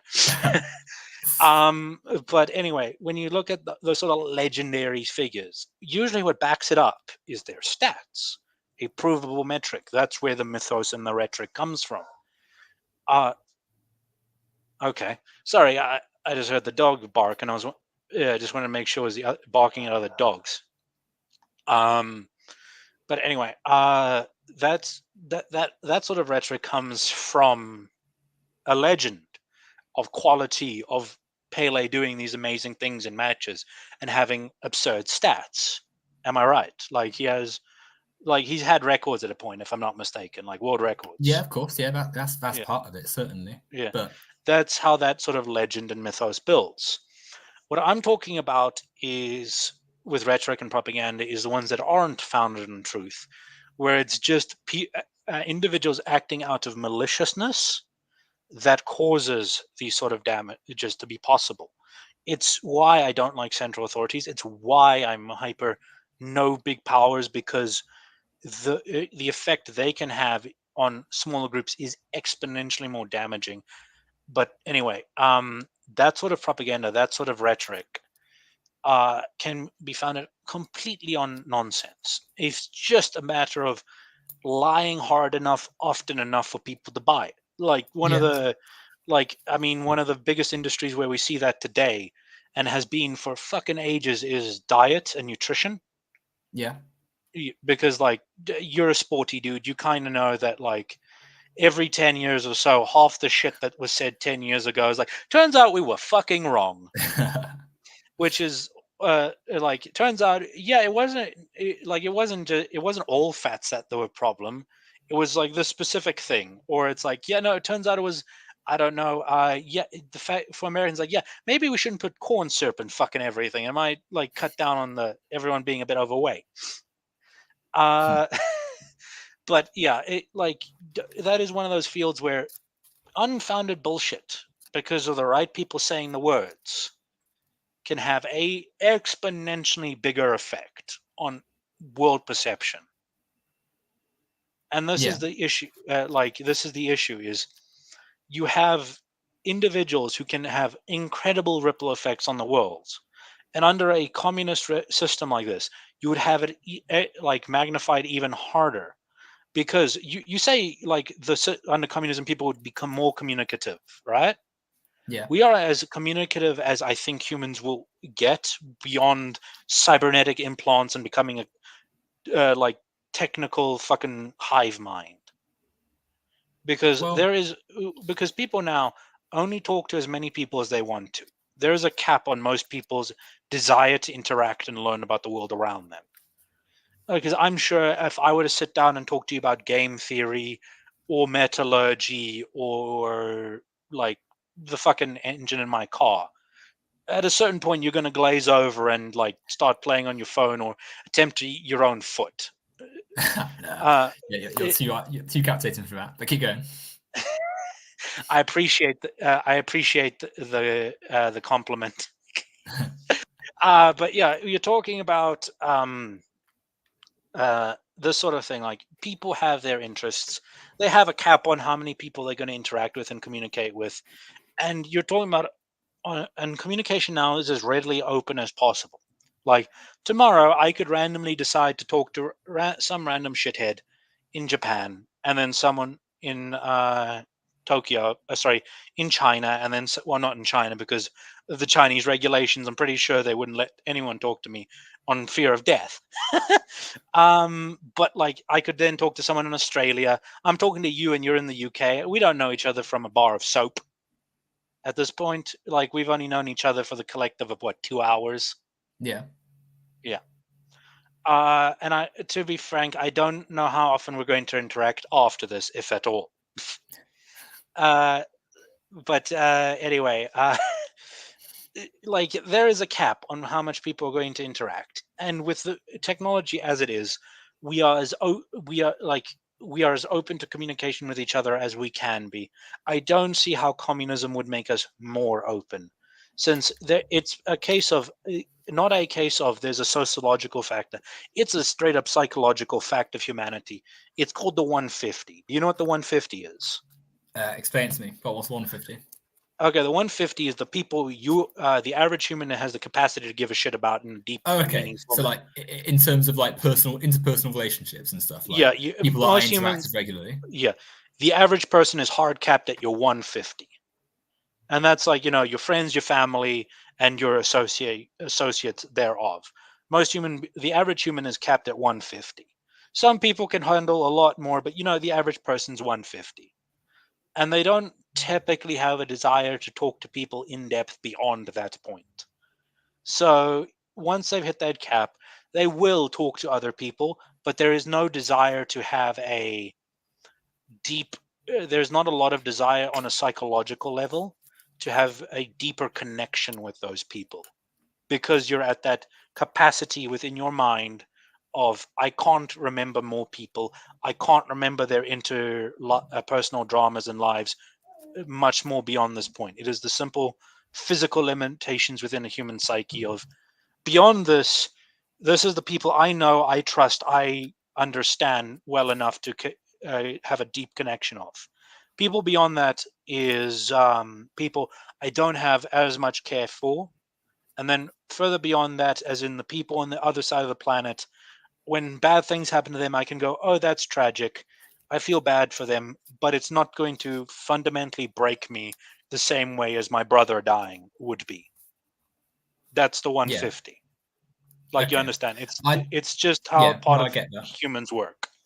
Okay, so when I think about communication, I'm not necessarily saying every single person is going to hold hands and be best friends, and you're going to have a friend for every country in the world and all of that. Oh no, but I'm saying, what I'm saying is, we are as open to communications now as we would be under a communist system.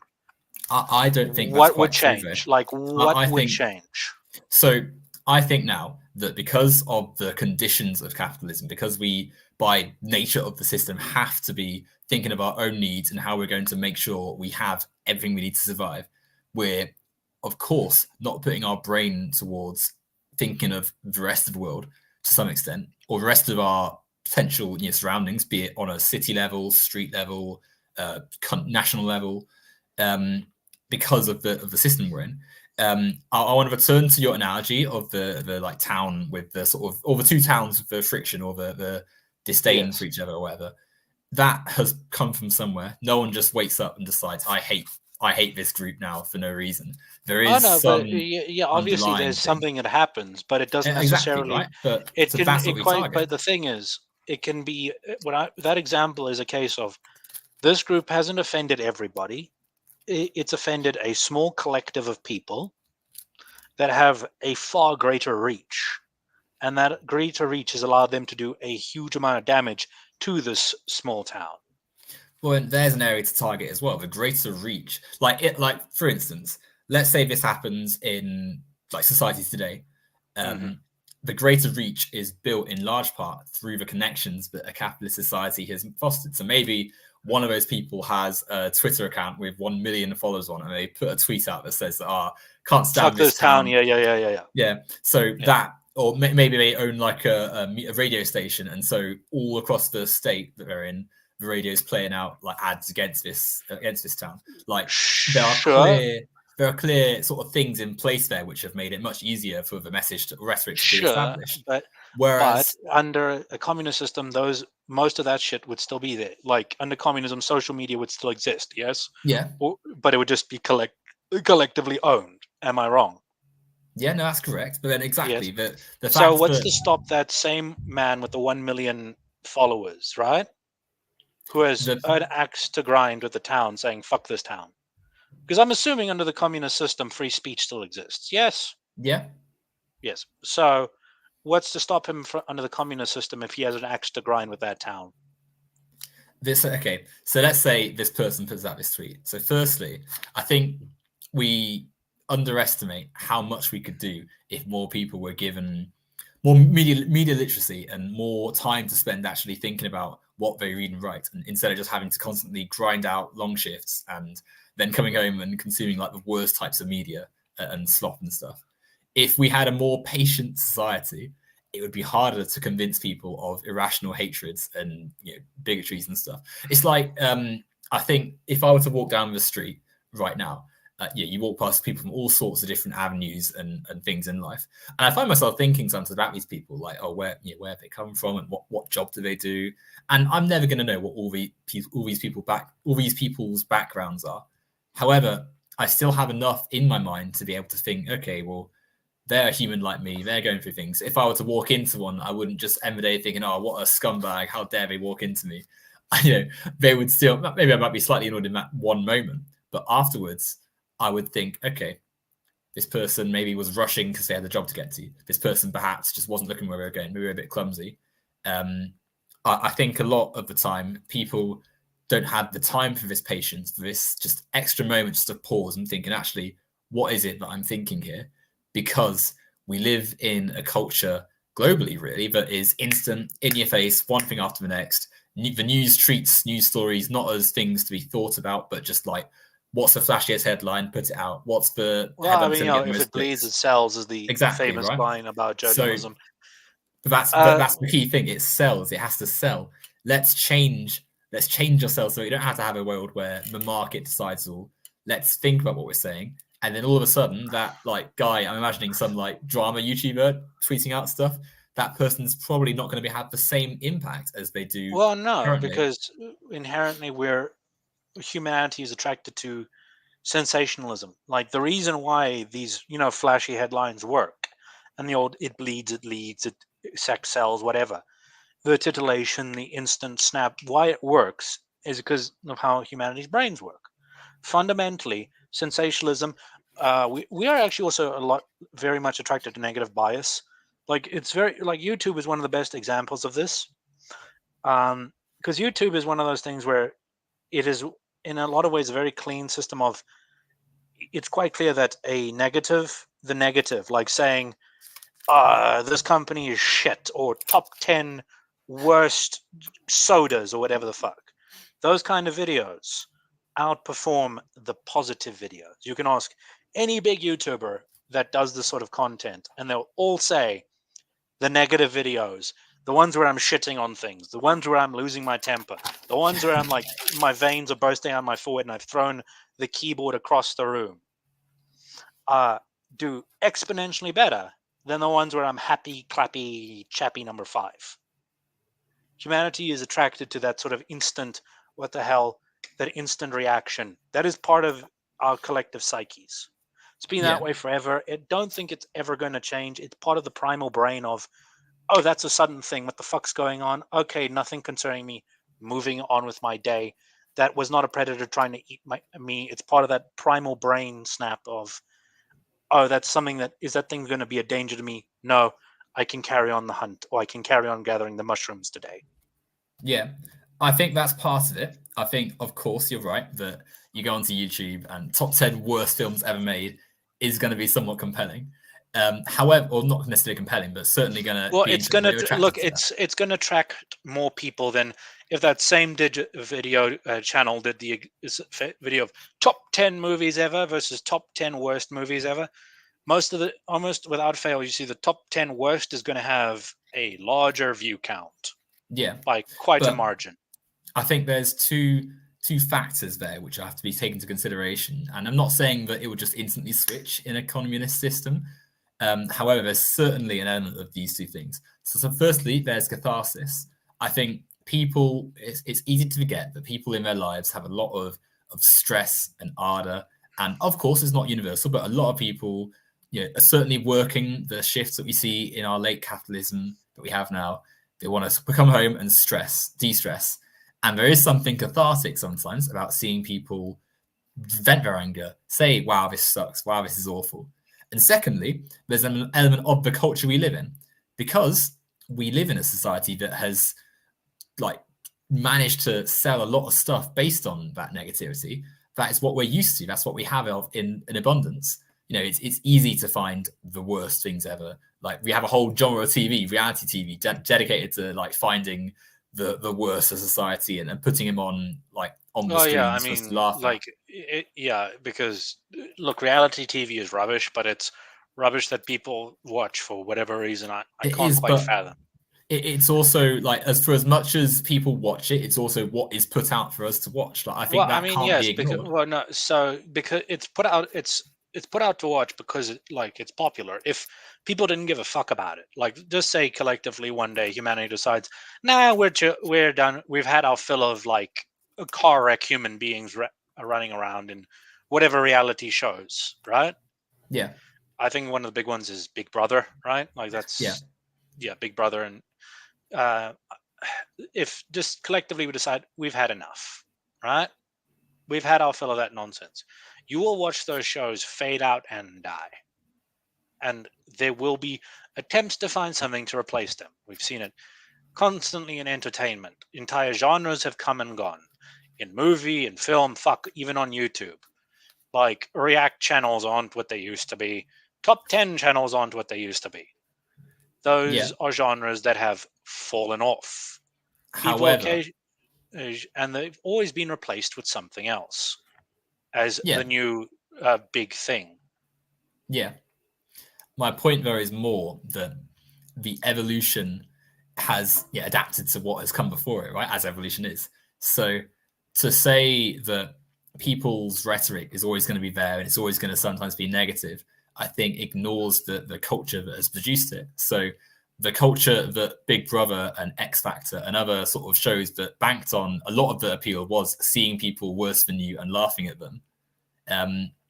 Part of that has come from a society that is about hierarchy, that is about looking down on people that have less than you by virtue of economy. And obviously you're not literally going out of your, it's not like Big Brother 1984 where you've got a minute of hate, but ingrained into many parts of society is that negativity, that okay, I'm here on the table, I want to be higher up at the expense of others. And if you unpacked a lot of that, you'd be in a much healthier place. I'm going to say that we're coming close, not quite there, but we're almost at 2 hours. I reckon we'll go to I don't know how much longer you want to go on for, but I reckon 2 hours would be I've like a got nice all the place time to. in the world, buddy. I've got all the time in the world. Fantastic. Well, we don't have to stop straight at 2 hours, but that might be a nice Okay, well, time in that to. case, fair enough. Well, in that case, I do want to cover those 2 points in the discussion Yeah, let's go to before that we then. end Yeah, it. Okay, you talked about free and fair debate, right? yeah. I disagree with that because within a communist system, free and fair debate falls apart because half the views are, i.e., private property, private ownership, right? Effectively right-wing positions, right? Gone. Not. I wouldn't quite. Well, it depends how They, you define it. they, We have different meanings of the same word, I reckon. private property, as in I own the house I live in. This is my fucking car. You cannot take it away from me, Yeah, etc., I etc. agree with that. Your I paid house. for it, etc. But the point of it is, within a communist society, within that fair and free and fair debate, such topics as in like, why don't we just, this is not working, we need to go back to we go to a different system, whatever, that isn't communistic or whatever. Those ideas are gone. They're out of the picture. It has to be framed within a communist system. That inherently pulls away a lot of ideas and puts them in the bin before they can even be interrogated for So, purpose. I disagree with that. So, firstly, like I've been neglecting the chat the whole time. I've seen it's the whole conversation happening here. As some random geek has I just can't said, see the chat. Like can you I not? don't. Oh no. I haven't like. Oh, hold on. I'm on private chat. There we go. There they fucking are. Hello, It's chat. been scrolling along this whole time, and I've barely. Yeah, I see. There's a war of words between 2 people. Well, I know some random geek, and they are fantastic. I don't know Lucius. Is that someone you know? Yes, I believe so. And it seems that our sort of spokespersons within this chat are at war with each other. So that's what I suppose we'll just let them go on with it at this point. But they make the point that personal property and private property aren't quite the same thing. So, like where you said, I will link this to what you're saying. Sorry, your house, your car, absolutely fine. That's what you need to go about your life. The issue that arises is when the private property of like some farming conglomerate stretches over the size of a country and they use it all to make the board rich. That's what is targeted. That's what the problem is. And so where free and fair debate is extended, they're perfectly fine to come to the I don't know the Okay, local. sorry, I'm curious. So what's the difference between a smaller company owning, like, say, 4 factories in terms of private property versus personal property versus myself owning a factory? Well, what Other is the than purpose? scale. Other than Okay. scale. So, like, what is the purpose of said company, for instance? Because you've got a company. To me, let's say you've got 5 factories and they're all in like an area. Let's say they're in like a region. Just for the sake of this, just for the sake of experience of the example, they're all making the same thing. We're all making cans. All making cans. So cans are produced using the metals of the earth, right? They're producing using metals. Yes, this is how they have to go factories. from. Yes, this is how factories work. They process raw materials into a final good event. Yep, exactly. They either process a raw good, a refined good into a final good, or they process raw goods into refined goods. Somewhere along that chain of industrial construction is where it sits. Yeah. So all of that production that has had to go into the factory to make the factory work, to continue its operation, to then take the things the factory makes onto another step to get it to the public, to take it into widespread usage. They're all steps along a chain of production. The issue we have under capitalism is that it's alienated from each other. It treats it as though it's all separate entities having to compete with each other to make more and more profit. And you end up with what we see today, where people are exploited and treated atrociously to make the can, for instance, come into being and then make 1 or 2 people at the very top really rich and maybe a few people underneath that somewhat rich and then most people not wealthy enough but to that break doesn't it. tell me what private versus personal property is. So to get back to what you were saying, your private property, if you're a capitalist with this empire of factories, that is private property and that is what is opposed, because ultimately for that to exist, thousands of people have had to work to produce it. but then you have control over all of it, and you get to say what happens to everything, and your name's stamped onto the can, and you're the one getting the benefit from all of that stuff. No one's saying that you can't go into that. So if I'm understanding you right, the difference between personal property and private property is personal property is, say, my car, it's mine, it's not being used. Sorry, it is not being currently manufactured by people I am paying to do so. It's not. It's my car, whatever. The factory, it's private property because I have people working in it to make goods out of it to put out to people. Yes, to make me more money. Yeah, it's privatized. It has been turned into a commodity, like an entity for you to make money from, basically. Okay, so that's where you cut the line. Yes. Yeah, essentially. Yeah. So basically, your house is personal property, but private property is if you owned a factory and you hired people. You've taken the resources, collective, like that are collectively produced, and then turned it into your own profitable venture. Yes. Okay. So that's where I disagree, but we only have like 9-ish minutes, or sorry, 10-ish minutes or so. Well, and we can go a little longer if you need to air out a point. Like I'm not utterly dedicated Oh to no, 2 hours. fair exactly. enough. I just wanted to. I'm trying to keep us somewhat running at this point. What is it? So, I disagree there. I'd say both of those are your private property. As in, like, if I owned the factory, it is my money that's gone down for it. It's my money that's put down bought the materials and the tooling and the factory, like all the stuff that goes into it. I'm putting money in the people's pockets to work for me. They are doing a service at an agreed upon price. If they didn't want to do it, they could walk away and find a better employment. That's just a fundamental truth of it. Like, if you are that awful a factory, at a certain scale of inhumanity, only the desperate remain, and most people are just going to fuck off. So, and within better societies, as in societies that aren't I want to say exploitative, but the better way to describe it is not first world countries and more developed societies. Because going back to a very point you made quite a while ago with the computers, the Congo, the horrible conditions that people live in the Congo and whatnot, right? Yeah. You're looking there at it is not just a free market, the free market that crumbled there.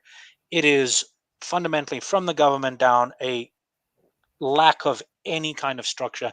This is a absolutely destroyed country from civil wars and constant internal conflict. Yes? Yes. Through Yes. conditions brought about by a capitalist world, right? Like, no, as far as I'm aware, DRC was part of the whole DRC civil war. It was socialists versus capitalists, and a lot of the legacy of colonial empires pulling out and maintaining the power over those nations through the economy that they have built for themselves leaves more instability in nations which are not as wealthy as those on top. Hence the instability, hence the civil wars, and hence the then exploitation. Yeah, I mean, look, in terms of wealth, Africa is actually one of the more tragic cases of people won't leave them the fuck alone. Like, if you understand the wealth in terms of material and resources in Africa, it's astronomical. 100%. It's the last piggy bank of the world in a lot of real terms.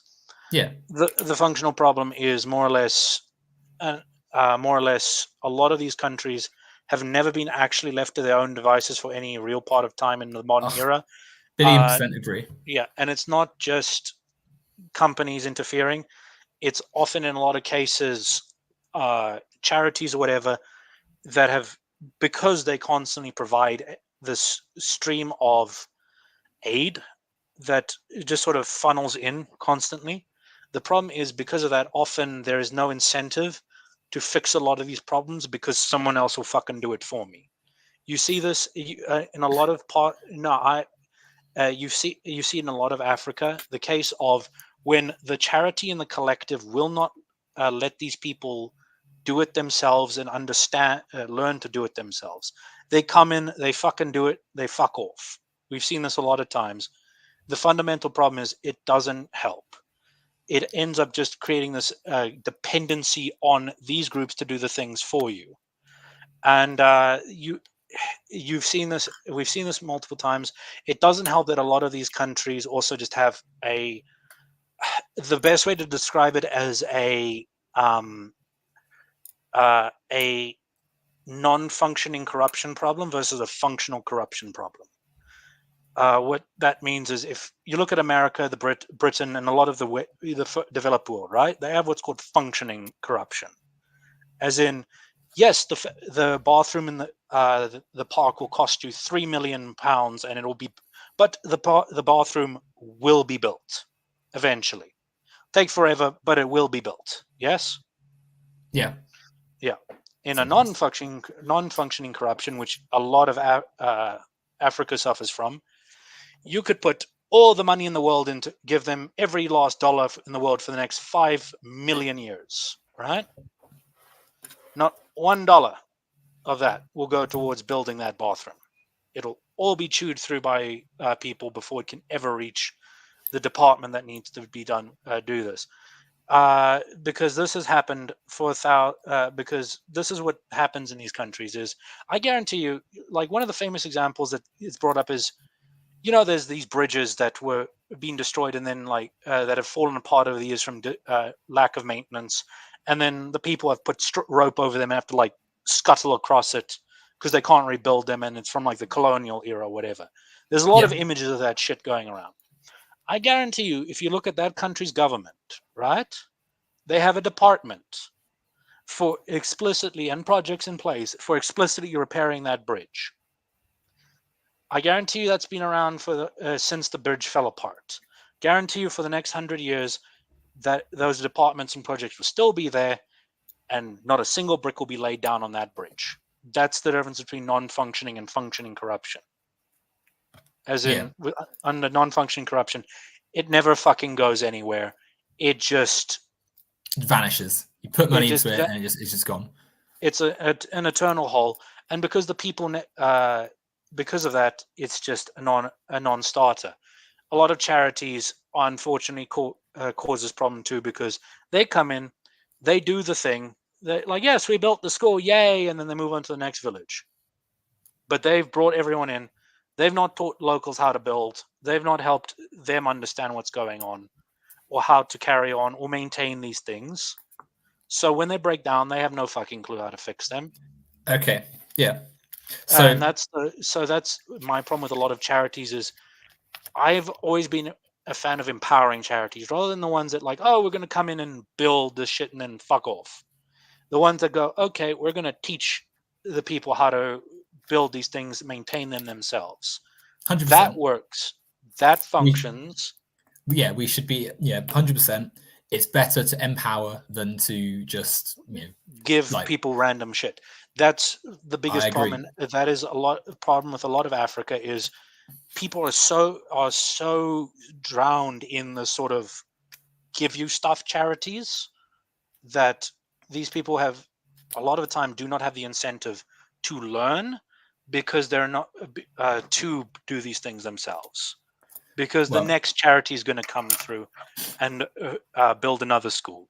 So what you described there, I think, is part of what I'm saying, really. So, because I agree that it's better to, as you said, put things in place that allow for sustainability, self-sustainability, rather than just handle the stuff and then show up again in a few years' time to do the same thing because the old stuff fell apart or was taken or whatever. It's a self-fulfilling cycle of nothing ever changes. So exactly right. So what has to be looked at there is why the things don't change. Why are so many places so poor? And we have to again come back to the wider structures around that. The economy of African nations, which rely on the aid of Western nations, both their charities and the loans they get from the IMF and World Bank and etc. They and are in BRICS place. and the UN and 1,000 other sources. Yep, exactly. All those loans, they are in place because they maintain the structure of capitalism. It is beneficial for Western nations and their corporations to have a country with rich resources dependent on them so they can come back again and privatize more of their natural resources and maintain the flow of power. You imagine if you said to like Apple, Google, all these companies one day, right, Congo has sorted out its issue now. We actually have better living conditions now, so we don't need to have cheap labor going down into the mines to get these materials out. They'd be wrecked. Their profit margins would vanish. And so yes, they but say to themselves, here's the thing. If the Congo does somehow manage to pull itself right, and I hope it does one day, like manage to rectify its own problems, because I'm a firm believer that one groups of the collective psyche of humanity is far better served when we solve our own problems than when we have others solve them for us. You see that a lot of that damage in a lot of places where any group of people that have never had to solve their own problems, or their collective problems have been solved by outside sources, tend to be far worse at doing it themselves later on than countries and peoples that have done themselves. We see this most often with one of the best examples is if you look in Africa and Europe and pretty much everywhere, any place where a people, right, gained their independence and power through their own means rather than just another country putting a gun to their current leaders' heads and saying, you fucking leave now, or them just going, you know what, it's not worth it, bye bye, you're on your fucking own, cheers. The ones that have seized their own independence, right, you will find they are a more resilient people, and you will find that they tend to have, as a collective psyche, a more willingness to dig their hands in and actually learn and do things, versus those who have not had that experience of sometimes you actually have to fucking do your shit yourself. You can't rely on anyone else. You and your mates are the only thing here. Now get to fucking work. Though of course they are also environmentally produced ends, right? The people who have managed to successfully change society to be better for everyone still also had things favorable in their conditions. Like for instance, things being better in Western nations for workers and for like the average person in a Western nation is going to have a better life. Look, I'm talking like actual independence movements, like removal of colonization or the crumbling of empires or whatever. When you look at how these nations come together after the fact, the ones that have had a plan, had leadership, and had a goal of becoming independent and seized that goal themselves, rather than being handed to them because the power in question just couldn't hold on to it any longer. Like as an example, when like the Ottoman Empire fell apart, right? You can see the stark difference between the countries in the former Ottoman Empire that rebelled and seized their own freedom versus those that were just simply released because the Ottoman Empire didn't have the means to keep them under control anymore. They let them go because we can't fucking handle it anymore. You can see a stark difference in how they evolved after the fact, because the groups that did move independently and seize their own fate are by and large they have a longer history of motivation and self-determinism, and we will seize our own fucking destiny because we've done it in the past, we'll fucking do it again, versus those who were just like, oh well, it just happened, we're now free, okay, I guess, what do we fucking do now? They lacked a plan because they never thought they'd have one. That is a part of the collective psyche of a lot of places that I hope the DRC can gain, in that they sort themselves out, they aren't sorted out by others. Same with a lot of Africa. I hope they sort themselves out and come right through their own means. Okay, but part of sorting out the Congo and any of these nations is looking at the economic systems that are in place, which are part of the ongoing legacy of colonialism and the things that are holding down the country in the first place.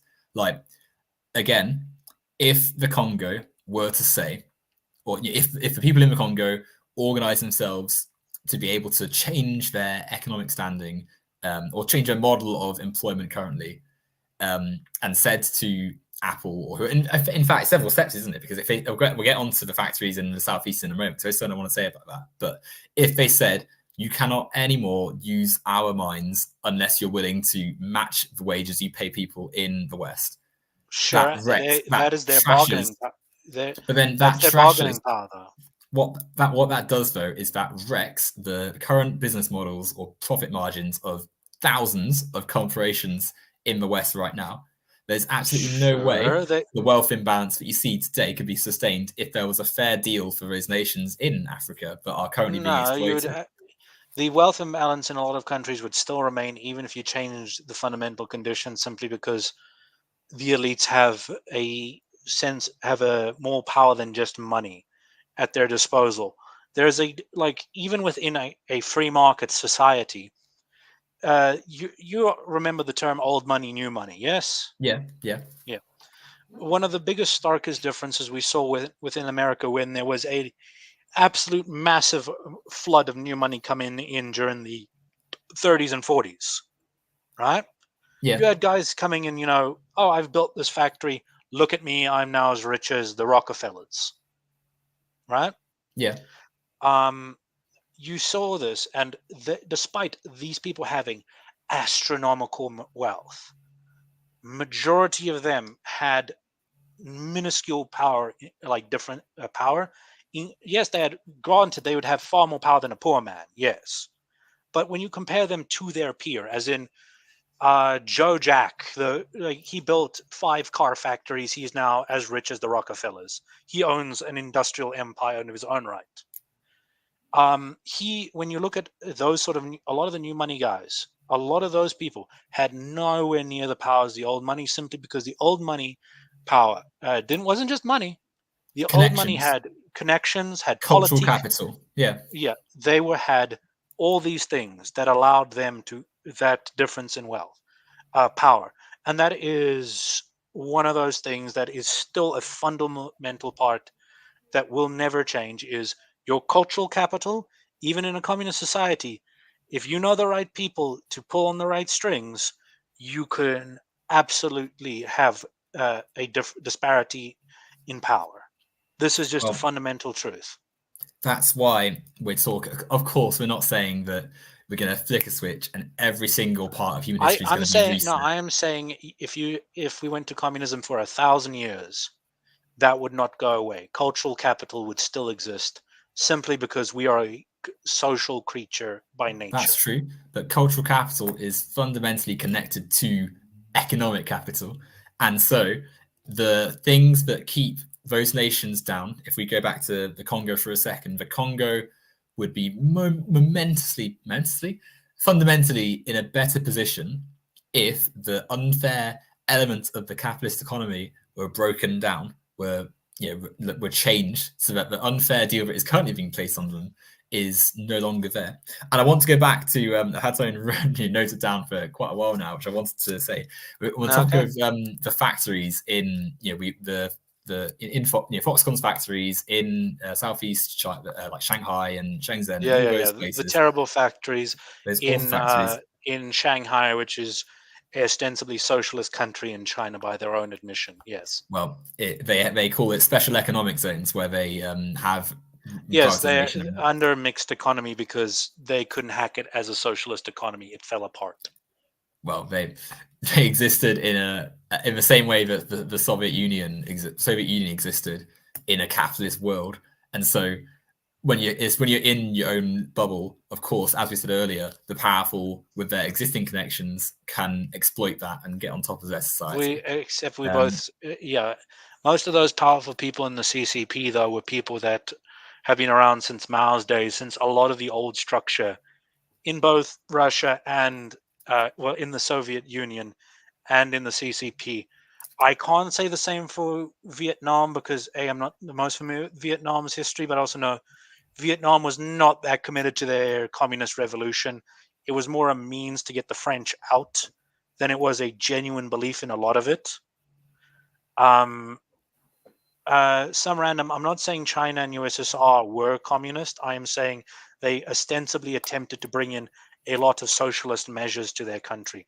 There's no denying that they attempted a lot of socialist structures within their nation, internal structure and nations. Well, going to leaving that for a second, my point was more like the factories that these workers, because you said, for instance, that when you're talking about private property, that all these workers had agreed to come into these factories and have accepted signed a contract and have accepted to work for you under their thing. The guys in these factories have very much not, like, that they don't, if they disagree with their contract, they are fired and out and gone. And they live in towns and cities which are the only employers around. They have quite literally, in these Foxconn factories, come from villages in rural China which have no work left because there's no money, there's no, there's no money. A lot of it's been industrialized and industrialized to the point where that is one of the side effects of the Industrial Revolution. Is a lot of people who would have employment before, many of the lower skilled laborers simply aren't needed anymore, because why do I need to hire 100 people to plow my fields when I have a tractor that can do it all in a day? Exactly. And so under a better, socialized system where everyone is considered as a full person, though that's not an issue, right? You have a way of organizing society that doesn't rely on having to sell your labor to survive. You've got people who can go into different industries as society needs it, but also as they choose, and so have a richer society for it. Under capitalism, off you go to the city, get a job from a factory, and there's a bit of a contradiction there. What society needs and what you desire can be completely exclusatory to each other, to the point where you actually be and we saw this under the attempted socialist states that were the USSR, the CCP, Cuba. I'm sure there's more that Vietnam. I'm sure there's more that I can't think off the top of my head, because I know several African countries tried communist states for a very brief time. There were several attempts in Europe. I mean, that's what sparked one of the many Greek civil wars, was after World War II. The right wing and the left wing rebel groups that fought off the Nazis and the fascists basically said, we're in charge now, and then they disagree. Each side said, no, we're in charge now, and they started shooting each other until one side won. But anyway, in these socialist countries, they've found multiple times that turns out what the state needs, the nation needs, and what people want doesn't always line up. And when that's the case, sometimes you have to put the boot to the people and say, no, you don't get to be an artist like your friends. We need 5,000 more farmers. Welcome to the rice fields, motherfucker. So again, those situations that existed in those countries, as we firstly have both said that the conditions of the globe at that time were very different to how they are now. So of course, in 1917 in Russia during World War One, there's going to be very, very more pressing needs than in 2024 today. And that's not to defend Vladimir Lenin, by the way. That's not to suggest that the Soviet Union is what. Yeah, what I'm saying though is, like, those problems can arise again. And what happens if they can? Yeah, and they absolutely will. Like, global crises happen. Natural disasters cause global crises. It doesn't matter how managed we are of society, right? If there's if they say whatever land within the communist stew that we have designated as the farmlands within our collective agreement, right, have a massive drought, and suddenly food is scarce, right? Suddenly there's a need for food. There's a need for more farmers to come in and get their hands dirty to get these farms up and running right the fuck now, because people need food, right? Yeah. So, but say the people understand this, but not enough people are willing to come forward. You're going to have to force them. People are going to have to be forced to come forward for the collective survival.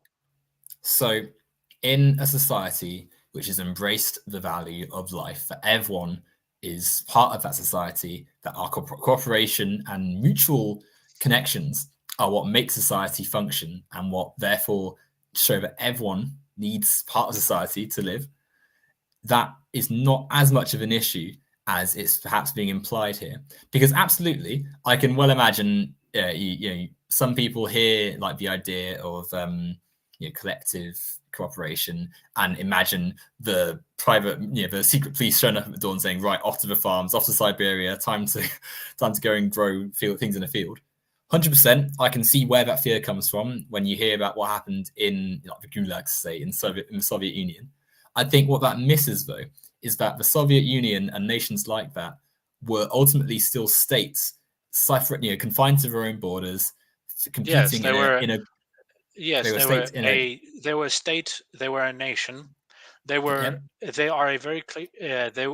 I'm not going to get into the whole were they communist, were they not debate. I have my views on the matter and say, I mean, when it walks like a duck, talks like a duck, and claims it's a duck, I'm not going to argue too heavily. It's not. It's a fucking goose. But I'm not going to get into that because that's an entire rabbit hole in of itself. Because if we get into that rabbit hole, we also have to get in the rabbit hole of what is fascism, where it actually sits on the political spectrum, where it is within the is it because my opinion on fascism has and always will be, it is to socialism, communism and fascism is to socialism what Catholicism and Protestantism is to Christianity. As in, these both claim we are the correct and true way. This will fucking work. They disagree. They disagree with each other. They shoot the shit out of each other. As you say, a debate for another time. But yes, keep going. Keep going. Yeah, this is absolutely a debate for a different time. But that is, we are going to go to a whole rabbit hole if we go down that path. But we saw that this was an attempt at socialist policies, even on a certain a larger level than a lot of other countries have. We cannot disagree that the USSR and the CCP were the CCP, Cuba, etc., implemented a lot more socialist policies. I'm not going to say communist. I'm not going to say fascist. I'm saying socialist policies than, say, a Western capitalist nation that's implemented socialized healthcare and a couple other programs, like, say, Sweden, for instance. Right? They have a lot of social programs, but they still are capitalist inherently. They call themselves capitalists. They actually have one of the lowest income taxes in the world, if I'm not mistaken. They also have a massive banking system, which helps. But anyway, the point of it is they attempted this on a macro scale. And we saw it fail. We saw these things come apart at the seams. We saw natural ecological disasters occur from this. The famous lake incident in the USSR. The giant ocean that dried up in the USSR. We saw them fell apart.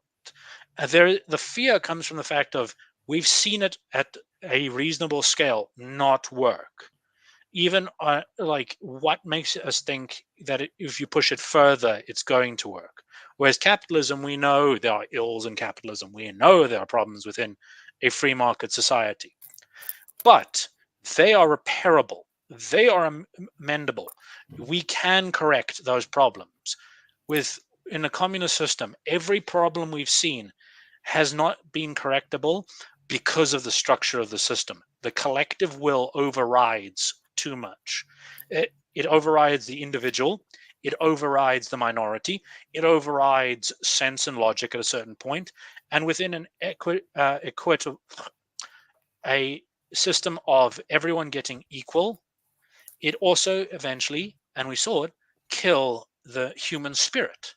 The human spirit is born of ambition. It is born of drive.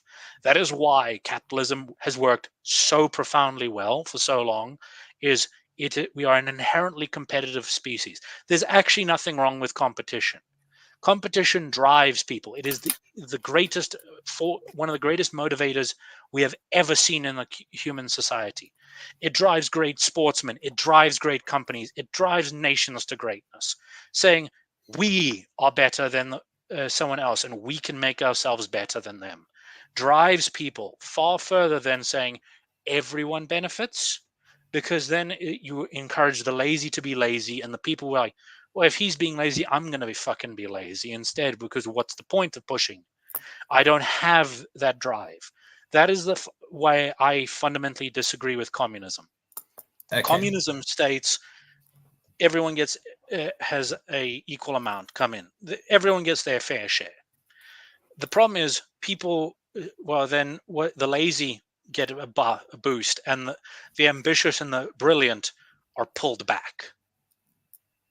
Okay, so I think there's lots of things I want to go down there. I think it's very, very dangerous and presumptive to say that, like, to say on the one hand, these states have shown that communism leads to ecological disaster and capitalism's, repairable, when quite literally on the very, teetering on the edge of an ecological catastrophe, apocalyptic level catastrophe, with how capitalist economy has managed the environment. I think that competition, you're quite right, is good. However, healthy competition is good. And we do not have that currently. We have the richest people who were there, many of whom were there centuries ago, consolidating their power and ensuring no one else can compete. And we are seeing these massive powers implode on it. I mean, for fuck's sakes, you said yourself earlier that states bailed out these corporations. Yeah, many of these corporations are being bailed out by, and that's because they have as you said, the cultural capital, the links to be able to say. No, they actually have ties to the government. That's the problem. Exactly. You need to separate the economy from the government. But we can't, because the economy is there. Like the corporation that decides to put their guy in government and say, write a law that saves us from this mess we've made. That is them using their capital to preserve their power. Now, it's not as pure as Adam I fundamentally disagree. You can actually create a barrier between the two. There is ways of managing this. With communism, the corporations aren't gone. They are now part of the dome with the government. All these people don't fucking magically go away. These types of people don't magically disappear. Well, they're all there, and now you're giving them the collective responsibility of humanity under their wings. Because who knows more about these things than the people already involved in the systems that are fucked? It depends on which person you're referring to, right? Like, I imagine, let's say we've got his factory.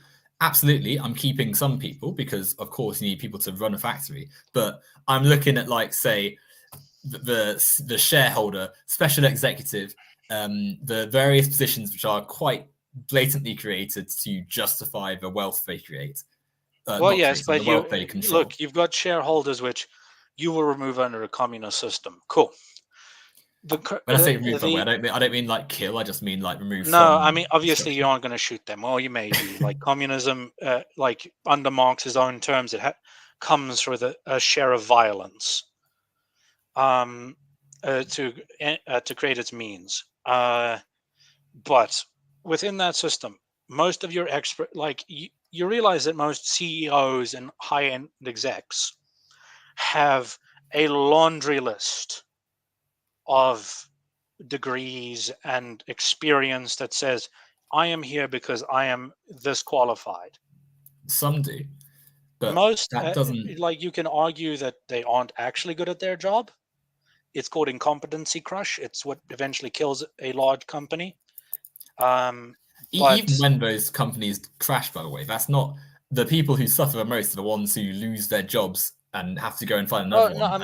I'm not saying that the common man in that situation doesn't lose the hardest, but I'm saying the companies will, a lot of these corporations, how they die and the government has to bail them out is incompetency crush. It is a simple case of they get too big, there's too many people who are too incompetent and too high a level despite their degrees, despite their claimed degrees and specialties, whatever. I mean, for fuck's sakes, A somewhat topical example is Stockton Rush and Ocean Gate. Because that man has degrees. Like, he is an engineer. He should have known fucking better. Yeah. But his own stupidity got himself turned into checks molecule. and balances. Checks and No. balances. Oh, Imagine. no. Oh, no. You can't do that with a submersible industry. The submersible industry, in terms of regulation and setup, is one of the best there is in the world. This 100%. came about because this idiot, and I say he's an idiot because he was a fucking idiot, ignored everything in place.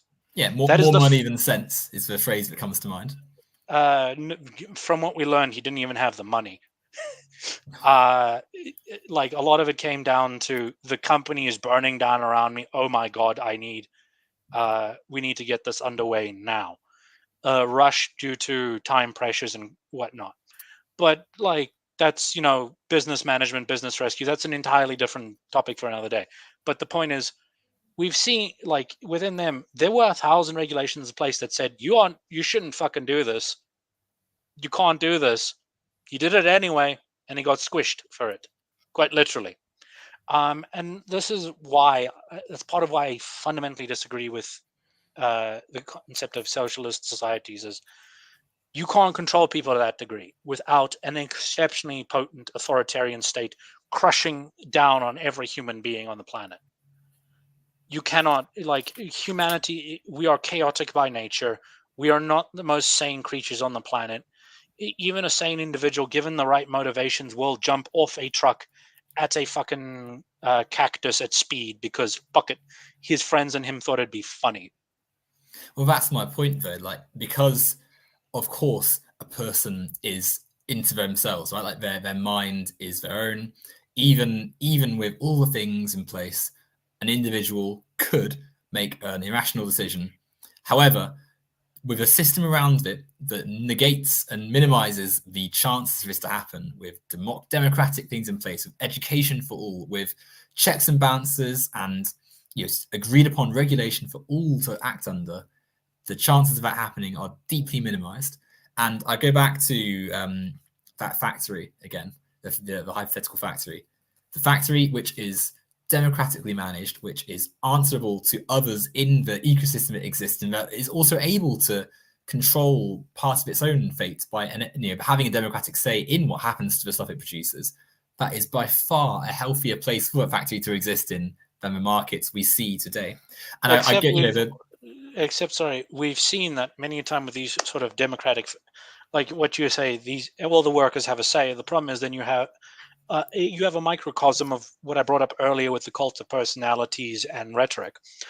The right people if the right ignorant people get the power of the collective say, because they manage to have, through force of personality, to get a whole bunch of other people in the factory, enough people in the factory to agree with them that this is the right course of action, and it pile drives the factory into the ground, and it just collapses the factory in the process through mismanagement and stupidity, even though the minority was saying, this is not correct, this is not going to fucking pan out.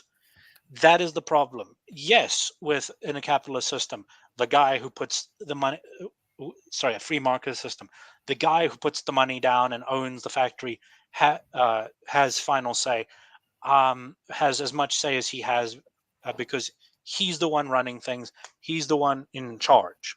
He is boss. Boss has say. But yes, he can plow it in the wrong direction, and it can crash and fall on its own. But they can also be the ones to lead it to a far greater extent. One mind has clarity of thought that a collective can never have.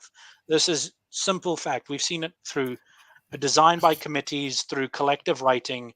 Yes, they can create good things, but at the same time, you will never have as clear a voice and clear a mind of direction as an individual who says, this is where we are going.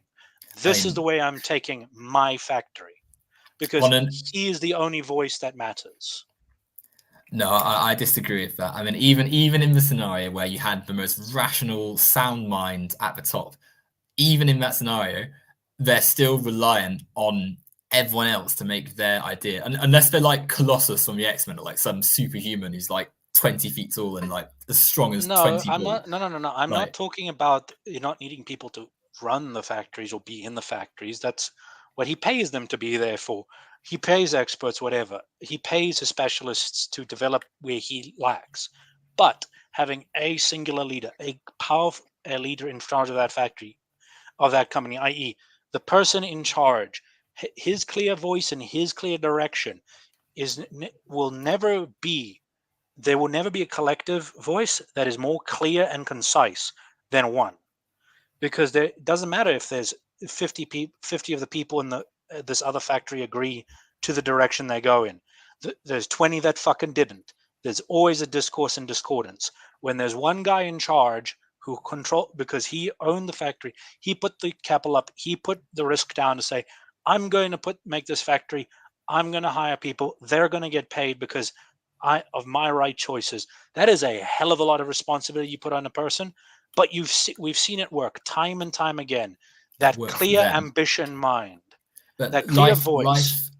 life isn't clear and concise though. Like, I think that's a big issue as well. For as much as it's, you know, maybe easier to feel like, oh, one person could lead us through and be decisive, inevitably there's going to be something that they've missed. And when it's Oh, something sure, but big, that's going to cost them. Yes, but that's You part need of the. people to be accountable, and so you need teams and cooperation for it to work. And I'm not saying you get every single worker in the whole like industrial complex out on a big caucus somewhere and spend ages and ages talking over and over. Of course, but you still need things in place to have people accountable, to have experts who are currently being sidelined, because, you know, you look at what I keep going back to environment. You look at what environmental scientists are saying at the moment. They're not getting a say, because half of the problem. Sorry, because the issue with a lot of the environmental scientists is some of the biggest names in the field and the biggest claims have fallen flat. Like the famous one. Oh yeah, don't forget many of the claims that came out of famous scientists that Al Gore parroted late in his documentary, was The Great Truth or whatever the fuck it was. I forget what his documentary is called off the top of my head, but almost every single one of those claims failed to come about at this point. I mean, we're looking at major ecological devastation, you know, rising air temperatures, devastation in terms of environmental damage to food. Environmental meteorologists and environmental scientists have been managed to, with about, I think it's 62% or so accuracy, sort of chart the rise and fall of temperatures within. Yes, it's An Inconvenient Truth. That's the name of the Al Gore documentary. Just about every prediction of that has failed to come true. But anyway, hold on. What? Look up. Go ahead. Pick any of them, and you can see how many have failed to come true within the time frame suggested, if at all. But back to the point, we've managed to chart about 6.5 million years of climate changes, roughly, to about a 62% accuracy. And when you look at the chart at the moment, the rise, yes, it is faster. There is no denying that there is a change happening. But the speed of, other than the speed, the rise in temperature is perfectly within what we expected to see, given the span of this planet's history. No, that's not. I'm sorry.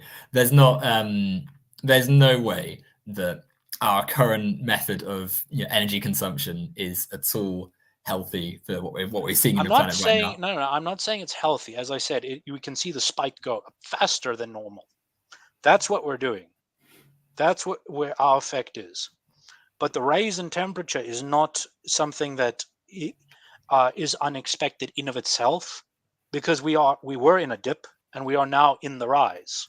But not at this speed and not with the tools we're using at the moment. I mean, even if we ignore that, look at how we actually treat. It's not as though like the planet's just getting a bit warmer, but everything else is fine. Like our Earth is in a worse state, primarily because of the way we've excessively treated it over the recent past. And we've known this for decades, but we do nothing. In fact, we make it worse because of the bullshit. capitalist I'm calling elements. bullshit there. I'm calling wholesale bullshit there. In what way? No, it is not that we don't do anything. In fact, have you ever, the Kuznets curve proves it. The wealthiest nations do more to conserve the planet than any of the poorer nations. Most of the poorer nations and nations like China are the ones that are the net most debilitating environmental destroyers. And it's not just because of capitalist factories. I know where you're going with that. I can see it in your eyes. I'm not blind, despite me needing glasses. But there does not change the fact that within the wealthier countries, the Kuznets curve shows the wealthier countries are the ones who conserve the most. The ones that do the most damage are the ones that are the poorer countries, because they can't use the better methods, because those methods cost a shit ton of money to set up in the first place. That there is like the main point, because we have to stick with our capitalist economy. These nations which are trying to obviously get a foothold on the global economy have to pour money into coal, oil, gas, have to stick with methods which leave environmental devastation. And these nations that are responsible. Some of them, yes. Others have been pure mismanagement. Like, for instance, here in South Africa, there were going to be 4 nuclear power plants that were supposed to be up and running now to basically take over the power grid of the nation, right? They never came. We're running off coal and coal factory, coal. I think we have 1 hydroelectric, but primarily coal coal power in factories, that in generator centers that should have been retired years ago. Part of the problem we have here is they were never retired, as in they were only meant to last for 40 years or whatever. I forget the time span, but they were only supposed to run for so long. By the end of their lives, the nuclear factories, power plants should all be online and running, right? That's how the idea was. We'll have these until the nuclear power plants are up and running. Then they die. Then we shut them down. That was how it was structured. Because we need power now. Nuclear comes later. Nuclear power plants never fucking came. These generators are old as shit and they're dying because of it. But anyway, you see this a lot of times. There were these plans and they've been mismanaged to fucking back. And some of these places, that cheap, yes, it's sometimes it is part of the flaws of the free market. There's no denying that the free market has flaws. No one on my side will even say that it doesn't have flaws. But almost all of those flaws come from a fact of someone says they want to do something. There is someone that should be within reason to stop them, but it doesn't exist because the country, the people in the country in leadership are corrupt, and it causes problems. This happens, and I guarantee you would happen under communism constantly, because tin pot tyrants will never go away. And I think you said a minute ago, maybe run its course or something like that. I think that fits this stream as well, almost, because we're on 2.5 hours now. So I will try and get us. Was there another thing you wanted to say? Because I do want to respond to that in a second. But was there another? Did you get to your? Oh yeah, just quickly on the scientific consensus part of the debate. This one should be pretty fucking quick. I will just respond to what you just said, Ben, really quickly, and then you go on to that. All right? Yeah. Oh no, I've lost what I was going to say now. Yeah, mismanagement. Sorry. You of course there are things in place to try and regulate and stop and stuff, but because they're also stuck in a capitalist system, it weakens it, right? Like in the UK, for instance, our regulatory bodies were essentially gutted by the last decade of conservative prime ministers we've had. And now you've got all this stuff that's been left as a result, and it's much worse. That's true everywhere. There's always going to be some people in a capitalist system that act purely in the interest of their money. And even with, like, I know you said earlier that you want to separate actions of states and actions of corporations. Well, unfortunately, when you've got capitalism, you've got people with money that are going to want to act in their interest, and that is going to be hard to stop when they've got a lot of money. And in the communism, you have people with with power within the system in place that can lord it over people and crush them underfoot. But in a global democracy with genuine, like, connected sense of society, where people actually have democracy in their workplace, in the facets of their life, and on a global level are communicating and acting in the interest of the planet, that is far, far harder to achieve. But go on to the scientific. No. It's not just far harder. It is very easy to achieve because people are easily manipulated. But I've said my piece on that matter at this point a couple of times.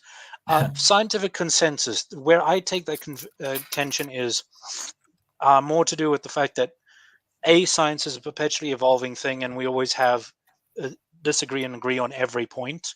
It is a never-ending cycle. Just I say this is correct, and I have science that proves it, and whatnot. But then someone else says, no, that's not the case. But because this guy's more established, he can bully and browbeat people out. We've seen this in multiple fields of science. This doesn't go. This goes on before. We've seen it before. Hell, what the fuck was it? One of the sort of famous amusing incidents was the Bone Wars. The bone? You mean like phrenology and like trying to prove things? No. Archaeology. The Bone Wars. Two archaeologists basically got in a massive heated rivalry to find the most bones, to be the most right about shit. Neither guy was actually right about most things, because this is like late 1800s, early 1900s. My history is not the greatest off the top of my head on the subject, but the point of it is these two effectively were like, I'm the better archaeologist than you. No, fuck you. No, fuck you. And it carried on in a massive comical rivalry about it's why, the famous exhibits of what we thought dinosaurs looked like. And we were horrifically wrong. Yeah, those ones. The Bone Wars, that came about. And a lot of people some scientists archaeologists within that span that weren't part of either sort of collective tribe, collective group of, I forget the two names, but the two main guys that were like, no, actually, it's more likely this, and they were a lot closer to the mark, got drowned out because these two had the force of will to basically collectively get a lot more people to browbeat them out of the field or say, they're fucking wrong, we're fucking right. It breathed fire and had giant wings, and its arms were the size of train cars or whatever the fuck they were thinking. I don't know where they came up with most of their ideas from, but it was what it was. This is like, science is a great tool, but it is still a tool being used by humans, and humans are inherently flawed. And there is still issues of corruption, of bias, of incorrect data that come about even in science. So I want to know with science, what suddenly is going to make within a communist system, suddenly going to make science a pure tool that cannot be corrupted, because it is just another point of corruption within the system as it is. Okay, so multiple responses then. Firstly, imagine if we used the resources of our planet in a way that meant we weren't just sort of stashing it in the bank accounts of a few people in the sort of private empires of the wealthiest businessmen, but instead put it back into social good. And obviously part of that is, like I mentioned earlier, transport, food, energy, healthcare, all of that. But a huge part of that is advancing our science and our technology.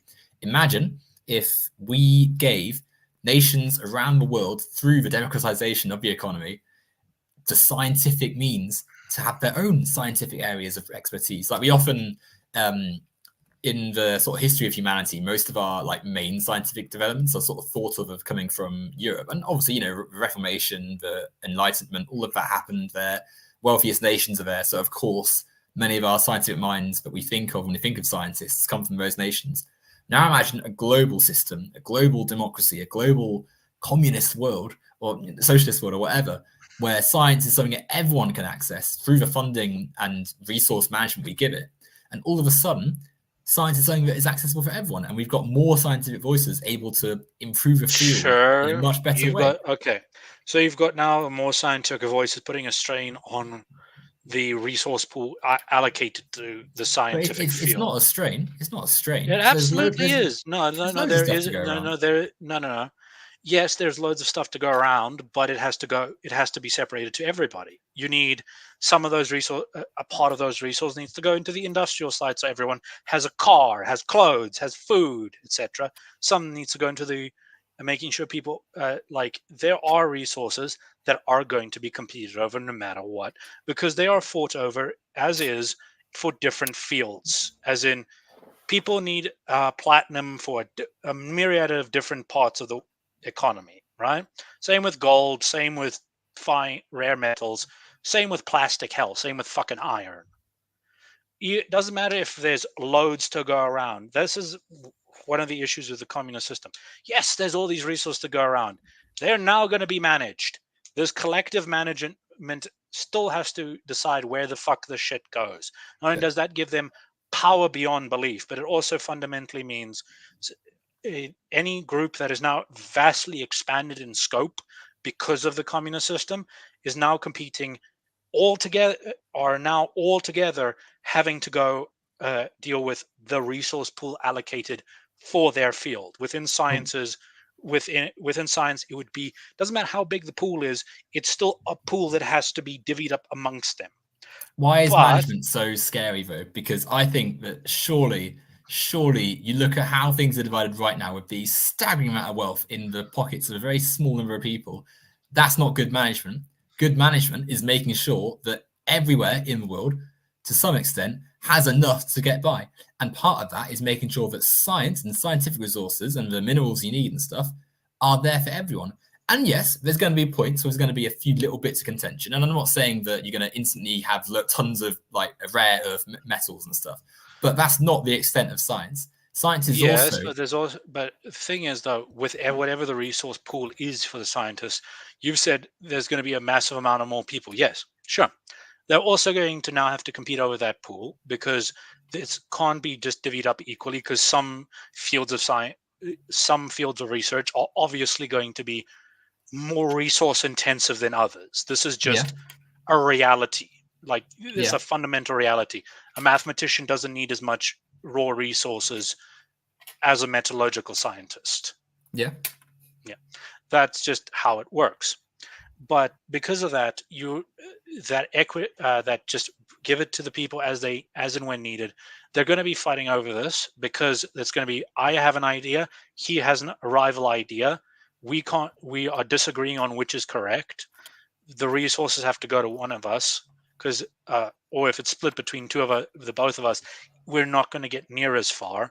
And this is before we take into the simple fact of a lot of fields of development and science are brought about because of individual desires and needs, as in this field or this niche isn't about the collective good. If we only focus on the collective good, many fields would just never exist or would nowhere be near as developed as they are, simply because the niche within the for people that it is in is so microscopic in the grand collective of the world.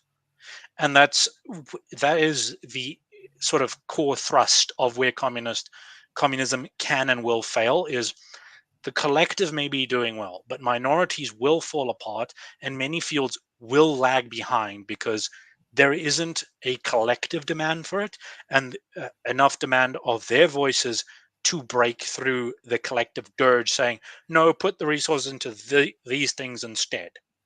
I think you underestimate just how much we actually have on the planet, how much space, time, resources. There's actually so much we could be, we could be using that we're not, because it's sat privatized and redundant. And I think that if we were to have a more democratic field of science where it got the resources it need, I genuinely believe that we would have a massive improvement to the ability we have to use science. I want to also say as well that scientists have to compete with each other in large part because the contracts they get, be it from universities, from private sources, from governments, are a finite thing because there's only so much money, because they have to budget themselves under the economies they're stuck under. So so there. The fact of it is, the smaller budgets of the nation are the problem, because even under a communist system, when they have control of all the resources, there's still a limit on that. You can't go beyond your collective limit. That limit is Okay, but far higher, but it's still there. But like say at the moment, for instance, where some nations are vastly richer than the others, in this improved system, all of a sudden you don't have like Billy the billionaire, holding basically the wealth of an entire nation in his back pocket. Suddenly, those people have lost the fortunes they've plundered the world from, and you give resources back to nations that do not, have had it sort of taken out, like the Congo, like we mentioned earlier. You ensure that every nation, every region of people that has people in it is going to have enough to, firstly, get by, but secondly, have institutions of scientific value like universities and like research centers that enable scientific minds to go to them and put their minds to That good still use. doesn't parse the simple fact that the collective pool, when it is divvied up, those fields are still going to have to fight for each other over specific scarce resources, especially when there's competing theories on a subject. Well, But they could but communicate. I don't. no, no, when the different theories fundamentally say you are completely wrong, I am correct. Why are they Like, going to like what communicate? though? Like what would be like an String example? theory versus what's the other one? It's string theory, and the other one's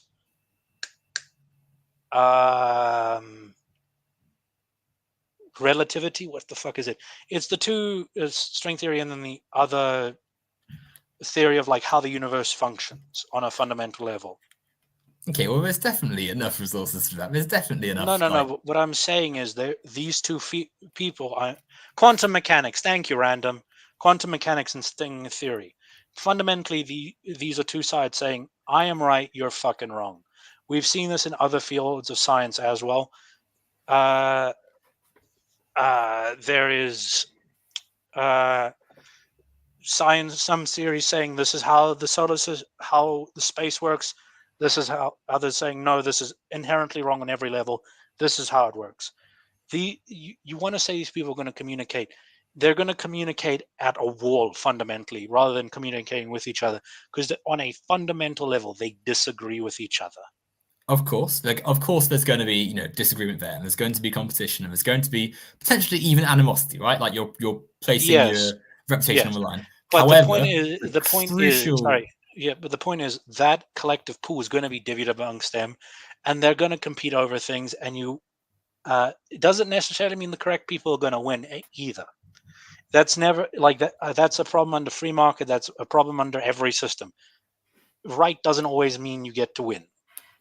Okay, but you're more likely to win if there's not moneyed interests there, and crucially, the No, competition these two sides. instead of moneyed interest, you have pride, ego, place in the history books on the line. That is a big motivator for a lot of people. Okay, but the pride and ego of one person is far less likely to have damage to society if it turns out to be wrong under a system that is not massively weighted towards those who've got money. The scientist that is wrong, but maybe has $1 billion behind them from the oil company telling him to produce something, Yeah, is going to have except a far easier time like doing the thing something than is, not. with the example I'm bringing up, it's got nothing to do with money. You can literally remove money from this equation and it doesn't change it. I'm talking about something that will exist in both systems and never go away. That is reach and social capital, as in that is where the matter is going to lie. You can remove money from the equation. You can give everyone everything. The problem remains the more persuasive people, the people who can influence more people, are inherently going to have more power than the meek, than the ones who can't speak up for themselves or are not good at it, But, because they don't have the social capital to fight back. Even but in a me, system where everyone is treated equitably, the problem comes out of simple natural hierarchy within humanity. Some people are more charismatic than others. That counts for a lot when you remove economy from the equation. But meekness and charisma and shyness and bashfulness, these are all subjective and interpersonal, and they can be created There's not within no no. certain places. There is an objective level to them too. There are people who just are fundamentally not good at speaking or conveying their points or talking and like persuading others. They're just not wired for it. They're not that kind of people. You're talking a lot of like autistic people often struggle with communication, and that's a biological factor. right? Like an autist's struggle with communication is not purely a societal thing. It is a biological issue of they don't understand social cues. They can't read people very well. The key there is in the word social, though, isn't it? Because whilst, yes, you are more likely to, like in the example of autism, if you've got a history of that in the family, then of course it's going to be more likely that you would have it as well. Yes, However, because but they the exist thing, in a society, it's social norms and social it's not cues even which society. exist No, around it's them. like it's just not just, yeah, the social cues and social norms they can struggle with aren't built, are part of society, but they're also a natural part of humanity. That's the problem with a lot of autistic people, especially the more severe cases of autism, is they struggle with things that are natural to the human, to a human being, as in they struggle understanding facial expressions. They struggle with body language. They struggle understanding tone and register of people. They struggle understanding concepts like deception or sarcasm or irony. These are things that even if you change society, don't fucking go away, and they will still struggle with. Because Yeah, like your well, face, it doesn't matter if it's capitalist system or a socialist system. It doesn't matter how society changes. If you show an angry face, there are a lot of people who cannot actually register that as an angry face. These yeah, people are going to be inherently at a disadvantage within a system that is built around democracy, because that democratized system is built, is structure, is always going to benefit the charismatic and the willful over the meek and the soft spoken. but how we have historically viewed charisma and softness and meekness is massively influenced by who has had the access to speak the most and define action the Not most. just And so, who has, but it's also part of it is simply biology. Like people, like presence of authority isn't just yelling and shouting and of being course, for, like but then, there's an inherent part of that nature that still we can identify as a human in our brains, like in the in our little lizard brains, and that's never going to go away. It's there's a saying, you can't teach big. Like if someone's a big dude, you can't teach that to a little guy. Same with charisma. You can't teach natural charisma. I don't quite agree. I think for one, I think David beat Goliath. So there's always a No, way. yeah, but if you ask David what to teach someone about being big, he doesn't fucking know. It doesn't matter if the little guy beat the big guy. The point is, you can't fundamentally teach someone who isn't a thing to be that thing. As in, you cannot teach a 4 foot nothing man to be big. Big is also more than just height, isn't it? Though as well, No, which I in think this is in terms of this example, it is straight in this. up height and size. Well, then Like you can't teach there's where we big. diverge then, because what we're trying to do is, or where this analogy falls apart, I think a little bit, is that society exists on many, many more planes than just the one. And so, whilst a person maybe isn't as good as recognizing facial cues and maybe isn't as naturally fluent with the tongue, there's still ways for that person to exist in society. And yes, biases, ableism, all of that still exists. However, in a society that has removed many of the chains and many of the problems of the older society that came before it, there is still a more democratic chance of them to be able to get there, if we're going with science as the current medium, able to get their scientific facts across than they do in the current society where money speaks of all. In fact, actually, I think they've got even more of a chance of thriving in a communist society No, they have precisely less because because force of precisely because personality. but what is personality? Like that's The, something we socially decide. And so if we have from the bottom up a yes, and under society in which democracy, it is all education has been socially reformed, decided. Under and a pure democratic society, it is all socially decided. and the social is healthier in a democracy than it is when the people on top of society, as we see in capitalism, basically have carte blanche to do what they like and organize them how they see fit. Like um you've got people in current society who basically have their potential squandered, who never get a chance to say as they feel because of the conditions society has deemed unprofitable and then sidelined them. you only have to look in my country, where disability benefits and disability accessibility and stuff has been massively cut by the austerity policies of our right-wing government of the last 14 years. Like, I and the okay, results of that. I'm gonna I'm not gonna fight that point too hard because I don't know the UK economy well enough to debate whether or not part of that was needed just because the economy is in a bad state, etc. Because cut isn't just because that's actually something I brought up earlier. Socialist policies are great for a country when they're in rise, when they have the spare money to fund those policies. They inevitably are the first. They inevitably become the albatross around a country's neck and fall apart in times of need. They are the first thing. They are almost always the first thing to get cut. You can't deny that.